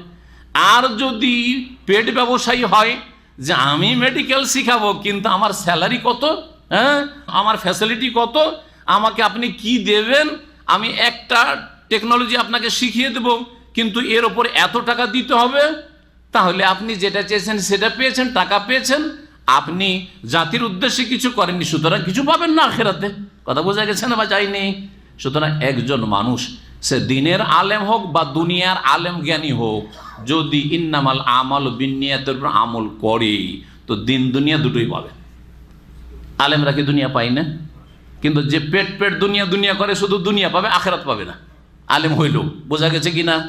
ঠিক ওই রকমই ডাক্তার, ইঞ্জিনিয়ার বা যারা প্রফেসর, অন্য অন্য সাবজেক্টের শিক্ষক যদি জাতির কল্যাণের উদ্দেশ্যে কিছু করে, আল্লাহর সন্তুষ্টির জন্য সৎ নিয়তটা রাখে যে আমি মুসলিম জাতির কিছু করে যাব, আমার দেশবাসীর কিছু করে যাব, আমার মুসলিম ভাই বোনদের জন্য কিছু করে যাব, এদেরকে শক্তিশালী করার চিন্তা চেতনা আছে, তাহলে দুনিয়াতেও তার স্যালারি বা যে সুযোগ সুবিধা সরকার দিয়েছে সেটাও পাবে, বা যেটা পাচ্ছে ফিস পাচ্ছে সেটার পিছনে মরিয়া হয়ে ছুটে না, আর আখেরাতেও পাবে ইনশাআল্লাহ, আখেরাতেও পাবে। আল্লাহ বলছেন আনফিকু মিম্মা রাযাকনাকুম, তোমাদেরকে যা আমি উপজীবিকা স্বরূপ দান করেছি তা থেকে তোমরা ব্যয় করো। বিদ্যা, বুদ্ধি, চিন্তা, চেতনা, সময় ব্যয় করেন। দিনের কাজে সময় দিতে হবে, দিনের কাজে সময় দাও, সময়টাও আপনার রিজিক। আল্লাহ আপনাকে আয়ু দিয়েছেন, এটা আপনার রিজিক না? সুতরাং এই আয়ু থেকে কিছু সময় ইবাদত বন্দিগিতে ফরজ, কিছু আছে সুন্নত মুস্তাহাব, তাহাজ্জুদ, সালাতুদ দুহা, আর কিছু পার্সোনাল এবাদত, কিছু এবাদতে মুতাআদ্দি, যে এবাদত দিয়ে শুধু আপনার পার্সোনাল লাভ হবে না, বরং জাতির লাভ হবে। সময় দিচ্ছেন আপনি শ্রম দিচ্ছেন, আপনি পরামর্শ দিচ্ছেন, ইত্যাদি ইত্যাদি। যে কোনোভাবে যে আল্লাহর দিনের জন্য বা মুসলিম জাতির জন্য কাজ করবে তারা এই আয়াতের অন্তর্ভুক্ত হবে। আনফিকু মিম্মা রাযাকনাকুম, তোমাদেরকে যে উপজীবিকা দান করেছি তা থেকে তোমরা ব্যয় করো। মিন কাবলি আন ইয়াতিয়া ইয়াউম, সেই দিন আসার আগেই। কারণ সেই দিন আসলে আর সেই দিন কোনো কিছু খরচ করতে পারবে না, হাতে কিছু থাকবেও না, আর থাকলেও খরচ করার জায়গা সেটা না, সেটা বদলার জগৎ, সেটা কর্মজগৎ না, সেটা হচ্ছে হাসরের মাঠ, বিচার দিবস, মৃত্যুর পরের জগৎ। মৃত্যুর পরে কবরেও আকাঙ্ক্ষা করবে যে আল্লাহ ফিরিয়ে দাও, কিছু ভালো কাজ করে আসি। আর বিচার দিবসে আল্লাহর কাছে দরখাস্ত করে আল্লাহ ফিরিয়ে দাও, রব্বের জিউল্লাহ আল্লি আমাল সালেহ, আল্লাহ ফিরিয়ে দাও, তাও হবে না। যখন মুমূর্ষ অবস্থায় মালাকুল মওতকে, আযাবের ফেরেশতাকে দেখে নেছে মানুষ, তখনও একবার বলে রব্বের জিউন, আল্লাহ ফিরিয়ে দাও। 3 জায়গাতে বলবে এই কথাটি, 3 জায়গাতে বলবে। একটা মরণের সময়, আর এটা কবরের জীবনে যখন আযাব শুরু হবে, আবার হাসরের মাঠে জাহান্নামে চলে যাওয়ার পর ওখান থেকে বলে আল্লাহ রব্বানা আখরিজনা মিনহা, এই জাহান্নামের আযাব থেকে, জাহান্নাম থেকে একবার বের করে দাও। আখরিজনা না'মাল সালিহান, ভালো কাজ করে আসবো। গায়রাল্লাযী কুননা না'মাল, যা আমল করেছি ওগুলো আর করব না। জি, আল্লাহ বলো ইখসাউ ফিহা ওয়ালা তুকাল্লিমুন, লাঞ্ছিত হয়ে জাহান্নামে ঢুকে থাকো, লাঞ্ছিত হয়ে এখানে থাকো, ওয়ালা তুকাল্লিমুন, কথা বলবে না। আল্লাহ রাব্বুল আলামিন কথা বলবেন। আল্লাহ রাব্বুল আলামিন যেন আমাদেরকে জাহান্নাম থেকে রক্ষা করেন, কবর আযাব থেকে রক্ষা করেন, হাসরের দিবসের আযাব থেকে আল্লাহ রক্ষা করেন। তো আল্লাহ বলছেন যে সেই দিন আসার আগেই তোমাদেরকে যে আমি রিজিক দিয়েছি তা থেকে ব্যয় করো। কি সেই দিনটা কেমন হবে? বলছে সেই দিন লা বাইউন ফিহা, সেখানে কোনো ব্যবসা বাণিজ্য থাকবে না। ব্যবসা থাকলে তো একটা সুবিধা আছে, যে কিছু জিনিস আপনার কাছে আছে, আমার কাছে পয়সা আছে, কিনে নিলাম, আমার বাড়িকে সুন্দর করে সাজিয়ে নিলাম, ফার্নিচার আপনার কাছে, টাকা আমার কাছে। বাড়ি একেবারে দেখতে খারাপ হয়েছিল, সুন্দর করে সাজিয়ে নিলাম, করলাম না? আপনার কাছে টাকা নেই কিন্তু কিছু মাল সামান আছে, আরে মাল সামান টাকার দরকার আমার, টাকা আপনার হাতে, পকেটে টাকা চলে, পকেট গরম হয়ে গেল। দুনিয়াতে চলছে, কিন্তু আখিরাতে এসব ব্যবসা বাণিজ্য কেনা বেচা থাকবে না। ওয়ালা খুল্লাতুন, আর না কোনো বন্ধুত্ব থাকবে, কোনো দোস্তি থাকবে না, দোস্তি কাজে আসবে না। দোস্তি থাকবে না মানে সেখানে দোস্তি বন্ধুত্ব কাজে আসবে না। আল্লাহ রাব্বুল আলামিন আর একটি আয়াতে বলেছে আল আখিল্লাহু বা'দুহুম লিবা'দিন আদুউন ইল্লাল মুত্তাকিন, বন্ধুরা, দোস্তরা কিয়ামতের দিনে একে অপরের আদুউন, শত্রু, দুশমন হয়ে যাবে। যাদের সাথে বন্ধুত্ব দোস্তি করেছেন আর বহু পাপ করিয়েছেন আর করেছেন ওর কারণে, যে হারাম কাজ করেছেন, পাপে লিপ্ত হয়েছেন ওই বন্ধুর কারণে, সেই দিন সব দুশমন হয়ে যাবে। বহু টাকা খরচ করে তাদেরকে খাওয়িয়েছেন, আর অনেক আপনাকে খাওয়িয়েছে, আর অনেক সুযোগ সুবিধা দিয়েছে আপনাকে দুনিয়াতে, কিন্তু দিনের খাতিরে, আল্লাহর খাতিরে, রসুলের খাতিরে, ইসলামের খাতিরে দোস্তি ছিল না, কোনো কাজে আসবে না। একটাই দোস্তি, বন্ধুত্ব কাজে আসবে, সেটা হচ্ছে ইল্লাল মুত্তাকিন, আল্লাহ ভীরু যারা, তাকওয়ার ভিত্তিতে সম্পর্ক ছিল। আমার সম্পর্ক আপনাদের সাথে ঈমানের সম্পর্ক, তৌহিদের সম্পর্ক, সুন্নাতের সম্পর্ক, শিরকে উৎখাত করতে হবে, বিদআতকে নির্মূল করতে হবে, আর সারা পৃথিবীতে 5 ওয়াক্ত সালাত প্রতিষ্ঠা করতে হবে, আল্লাহর দিনের বিধিবিধান প্রতিষ্ঠা করতে হবে, যার যতটা যেখানে ক্ষমতা আছে আপন জায়গায় এসে থেকে দিন ইসলামের খেদমত করতে হবে। এতে আমরা সব একমত। এর ভিত্তিতে যে সম্পর্কটা আমাদের গড়ে উঠছে আর উঠেছে আর উঠবে, এটা হচ্ছে তাকওয়ার ভিত্তিতে। এই দোস্তি, এই বন্ধুত্ব, এই ভালোবাসাটা কিয়ামতের দিনও কাজে আসবে। একেবারে কিছু কাজে আসবে এমন কথা নয়। সেই দিন আম্বিয়া রসুলগণের শাফাত রয়েছে, যে শাফাতের কথা কোরআন সুন্নায় রয়েছে, আর সেই দিন নেক বান্দাদের শাফাত রয়েছে, শহীদদের শাফাত রয়েছে, সাহাবাই কেরামদের তার আগে শাফাত রয়েছে, রাসূলুল্লাহ সাল্লাল্লাহু আলাইহি ওয়াসাল্লাম আম্বিয়া রসুলগণের পরে। আর শাফাত যে কোনো নেক মানুষের রয়েছে, আল্লাহ ভালো। কিন্তু শাফাত মানে গায়ের জোরে আল্লাহর কাছ থেকে কিছু করে নিয়ে আসা নয়, যেমন পীর ভণ্ডরা এটা বুঝাইতে চায় না, গায়ের জোর না, সেজদায় লুটিয়ে পড়ে, তাও 2 শর্তের সাথে। 2টো শর্ত কে বলতে পারে? আল্লাহর কাছে সুপারিশ হবে কিন্তু 2টো শর্তের সাথে। কে বলতে পারে? লিমান ইয়াশা আল্লাহু আও ইয়ারদা, আল্লাহ যার জন্য চাইবেন এবং যার জন্য রাজি হবেন। ওয়ালা ইয়াশফাউনা ইল্লা লিমান ইরতাদা, 2টো শর্ত কোরআনে কারিমে বিভিন্ন আয়াতগুলিতে রয়েছে। তা হচ্ছে, একটা হচ্ছে আয়াতুল কুরসিতে আছে, মান যাল্লাযী ইয়াশফাউ ইনদাহু ইল্লা বিইজনিহি। ইজন মানে কি? অনুমতি। প্রথম কথা, যেই লোকটা শাফাত করবে তাকে আল্লাহ যদি পারমিশন দেন, অনুমতি দেন যে এই তুমি শাফাত করো, তোমার সুপারিশ কবুল করব, আগে অনুমতি লাগে। এনে যে গায়ের জোর দেখে বসে আছে বাহাদুরি করে, আমি বড় বড় জাহাজ নিয়ে এসেছি, আমার ভক্তদেরকে আমি উঠিয়ে নিয়ে যাব, হ্যাঁ আমি এত হাজার লোককে নিব আল্লাহ, হ্যাঁ তুমি দিবে না মানে, না না না, ওইরকম নাই। এগুলো শয়তানি কথা, এগুলো গুমরাহদের কথা, এগুলো হচ্ছে যারা পকেট মার পীর, তাদের কথা বোঝা গেছে। আপনার পকেট মারতে চাই, দুনিয়া লুটে নিতে চাই, যে এই শাফাত পাওয়ার আশায় আপনি কিছু নজর নিয়াজ দিয়ে আসবেন, প্রতি বছর যাচ্ছেন আর গিয়ে তাদেরকে দিয়ে আসছেন। জি, তো কথা হচ্ছে যে শাফাতের জন্য প্রথম অনুমতি লাগবে ওই লোককে যে শাফাত করবে তাকে, তারপরে আর একটা রেজামন্দি, সন্তুষ্টি, আল্লাহ সম্মতি লাগবে যে কার কার জন্য সুপারিশ। ধরেন একজন লোকের অনুমতি হলে যে এই তুমি সুপারিশ করো, ঠিক আছে। এখন এতগুলো লোকের মধ্যে কার জন্য সুপারিশ? বলছে তুমি 10টা লোকের জন্য সুপারিশ করবে, অমক অমক অমক অমক, ব্যাস। বা এই ক্যাটাগরির যারা এই ধরনের পাপের কারণে ফেঁসে আছে, জাহান্নামে যাচ্ছে, ওদের জন্য, বাকি নাই। ওই 10টা তো 10টা, 1000 তো 1000, 100 তো 100। এই পাপের পাপী যারা, ওদের জন্য তোমাকে এতটা লোকের জন্য অধিকার দেওয়া হলো, তুমি এখন দোয়া করো সেজদায় পড়ে পড়ে। বোঝা গেছে? নবী মুহাম্মদ সাল্লাল্লাহু আলাইহি ওয়াসাল্লাম ফাখির সাজিদান, আমি সেজদায় পড়ে থাকবো সুপারিশ করার জন্য। আর আপনি মনে করছেন আমার পীর গায়ের জোরে? আরে সবচেয়ে বড় সুপারিশ যার হবে, বড় অঙ্কের সুপারিশ, আর সবচেয়ে বড় শাফাত উজমা, বৃহৎ শাফাত, তিনি সেজদায় যে কতদিন পড়ে থাকবেন, ফাখির সাজিদান, আর কত যে দোয়া করতে থাকবেন, আল্লাহ তাকে শিখিয়ে দেবেন। তারপরে তাকে বলা হবে ইয়া মুহাম্মদ ইরফা রাসা, মাথা উঠাও আর চাও তোমাকে দাও, সালতুতা ওয়াসফাত শাফা, এখন সুপারিশ করো। তাহলে বাকিরা গায়ের জোরে নিয়ে আসবে, হ্যাঁ জাহাজ ভরে নিয়ে চলে আসবে। আর তাদের বড় বড় ওলি আর গৌস কুতুবরা জান্নাতের দরজায় গিয়ে দাঁড়িয়ে থাকবে, আর এসেও আমাদের ভক্তরা মুরিদানরা আসো আসো করবে। না না, এসব ভণ্ডামি কথা। জি, তো আল্লাহ বলছেন যে সেখানে কোনো ব্যবসাও থাকবে না, আর সেখানে কোনো বন্ধুত্ব কাজে আসবে না, তবে তাকওয়ার ভিত্তিতে যে বন্ধুত্ব ভালোবাসা গড়ে উঠবে। একটি আয়াত আর এক আয়াতে তাফসীর করে ওয়ালা শাফাআতুন, আর সেখানে কোনো সুপারিশও হবে না। কেমন কথা? তাহলে একটি কথা মনে রাখবেন, এক আয়াত আর এক আয়াতের কি করে? ব্যাখ্যা করে। এক আয়াতে একটি বিষয় বর্ণনা করা হয়েছে, আর এক আয়াতে সেটাকে ভেঙে বলা হয়েছে, বিস্তারিত বলা হয়েছে।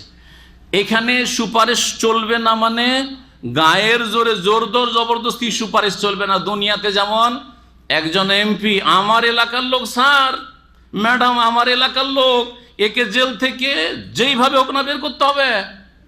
হ্যাঁ, থানায় দিল একটা টেলিফোন, আরে কেন ধরলি রে, ওসিকে ধমকাচ্ছে এমপি সাহেব, মন্ত্রী সাহেব, ছাড় এক্ষুনি ছাড়। এগুলো চলবে না ওখানে। এই গায়ের জোর দুনিয়ায় খুব দেখিয়ে নাও, কথা বোঝা গেছে? জি হ্যাঁ। তো সেখানে সুপারিশ গায়ের জোরেও চলবে না। সেখানে এই নয় যে তোমার চাপের মুখে আল্লাহ আসবেন, হ্যাঁ, সেখানে এই নয় যে তুমি নিজ স্বাধীন করবে, বরং 2টো শর্তের সাথে শাফাত রয়েছে। ওয়াল কাফিরুনা হুমুজ জালিমুন, আর কাফেররাই হচ্ছে জালেম, সীমা লঙ্ঘনকারী।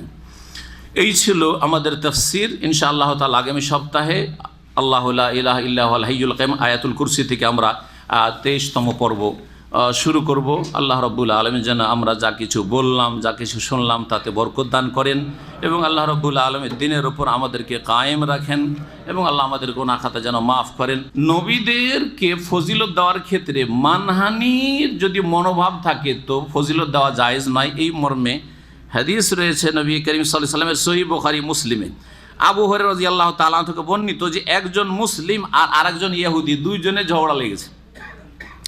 ইহুদি কসম করে বলছে যে মূসা আলাইহিস সালামকে সারা বিশ্বের মধ্যে আল্লাহ শ্রেষ্ঠত্ব দিয়ে মনোনীত করেছেন। মুসলিমের খুব রাগ হয়ে গেছে, আরে মূসা আলাইহিস সালামকে আমাদের রাসূলের প্রাধান্য দিয়ে দিল, তখন মুসলিম হাতটা উঠিয়ে দিয়েছে একটা চড়, একটা ফাল্লাতা মা বেহা ওয়াজহাল ইয়াহুদি ফাকাল এই খবিস, এই খবিস ও আলা মোহাম্মদ সাল্লাল্লাহু আলাইহি ওয়াসাল্লাম, মোহাম্মদ সাল্লাল্লাহু আলাইহি ওয়াসাল্লামের ওপরও মুসাকে শ্রেষ্ঠত্ব দেওয়া হয়েছে, এটা তোর কথা মানা যাবে? ফাজাল ইয়াহুদি আল নবী, ইহুদি নবী সাল্লাল্লাহু আলাইহি ওয়াসাল্লামের কাছে এসে অভিযোগ করলো যে ইয়া রাসূলুল্লাহ, ইয়া রাসূলুল্লাহ তো বলবে না ইয়া মুহাম্মদ, হ্যাঁ সাল্লাল্লাহু আলাইহি ওয়াসাল্লাম, আপনার উম্মতের এক লোক মুসলিম আমাকে মেরেছে এক চড়। ফাকালা রাসূলুল্লাহ সাল্লাল্লাহু আলাইহি ওয়াসাল্লাম তখন বলছেন লা তুফাদ্দিলুনি আলাল আম্বিয়া, নবীদের ওপর আমাকে শ্রেষ্ঠত্ব দিও না, আমাকে নবীদের ওপরে করিও না। ফাইন্নান নাস ইয়াসআকুন ইয়াউমাল কিয়ামা, কারণ লোকেরা কিয়ামতের দিনে কি হবে? বেহুশ হয়ে যাবে, মারা যাবে। ফাআকুন আউওয়ালা মান ইউফিক, তারপরে আমি সর্বপ্রথম কি হুঁশে আসব। প্রথম হুঁশে কি আসবেন? রাসূলুল্লাহ সাল্লাল্লাহু আলাইহি ওয়াসাল্লাম। ফাআজাদা মূসা, হুঁশ হওয়ার পরে যখন দেখছি তো মূসা আলাইহিস সালাম দাঁড়িয়ে আছেন বাতেশান বিকায়মাতিল আরশে, আল্লাহর আরশের একটা পায়া ধরে, এই যে পায়া, এই যে টেবিলের পায়া, আরশের পায়া ধরে, পিলার ধরে কে দাঁড়িয়ে আছেন? মূসা আলাইহিস সালাম দাঁড়িয়ে আছেন। সুতরাং মূসার উপর আমাকে শ্রেষ্ঠত্ব দিও না। ফালা আদরি, আমি জানি না, আফাকা কাবলি, যে মূসা আলাইহিস সালাম আমার আগেই হুঁশে এসেছেন, আম জুজিয়া বেসাকাতি তুর, নাকি ওই তুর পাহাড়ে ওখানে যে বেহুশ হয়ে পড়ে গেছিলেন, তুর পাহাড়ে যখন আল্লাহ রাব্বুল আলামিন তার দর্শন দিলেন মূসা আলাইহিস সালামের তলবে, ওই সময় বেহুশ হয়েছিলেন না? তো ওই যে দুনিয়াতে একবার বেহুশ হয়ে গেছে, সেই জন্য কি আখিরাতে তিনি বেহুশই হন নাই? নাকি আমার আগে বেহুশ হয়েছেন হয়তো, কিন্তু আমার আগে হুঁশে চলে এসছেন। কেন? আমি যখন হুঁশ হয়েছে দেখছি তো দেখছি যে উনি দাঁড়িয়ে আছেন, তার মানে হয়তো আমার আগে উনি হুঁশে এসেছেন। ফালা তুফাদ্দিলুনি আলাল আম্বিয়া, আমাকে নবীদের ওপর ফজিলত দিও না, বা লা তুফাদ্দিলু বাইনাল আম্বিয়া, নবীদের মাঝে আমাকে শ্রেষ্ঠ করিও না, যে আমাদের নবী বড়। হ্যাঁ, এইখানে যে ইহুদি আর মুসলিমের লড়াই ছিল বা ঝগড়া বিবাদ ছিল, সেখানে মানহানির দিকটা ছিল না? ছিল না? এতে মূসা আলাইহিস সালাম মানহানি হইতে যাচ্ছে, সুতরাং নিষেধ করেছেন, বোঝা গেছে। আর এমনিভাবে যদি মানহানি না হয়, যেমন আমরা আলোচনা করলাম যে সমস্ত নবীদের মধ্যে রসুল শ্রেষ্ঠ, রসুলগণ শ্রেষ্ঠ, আর রসুলদের মধ্যে আবার 5 জন শ্রেষ্ঠ, 5 জনের মধ্যে 2 জন আবার বেশি শ্রেষ্ঠ, 2 জনের মধ্যে সবচেয়ে শ্রেষ্ঠ রাসূলুল্লাহ সাল্লাল্লাহু আলাইহি ওয়াসাল্লাম। তাহলে এতে কোনো মানহানি নেই। এরকম এবার আবু হানিফা, শাফি, মালিক, আহমদ, তাদের মাঝে যারা এই মযহাবের মুকাল্লিদ, তারা সবাই নিজের ইমামকে ইমাম আজম, নিজের ইমাম হচ্ছে ইমাম আজম। এইটা হচ্ছে মানহানি করা অন্যর।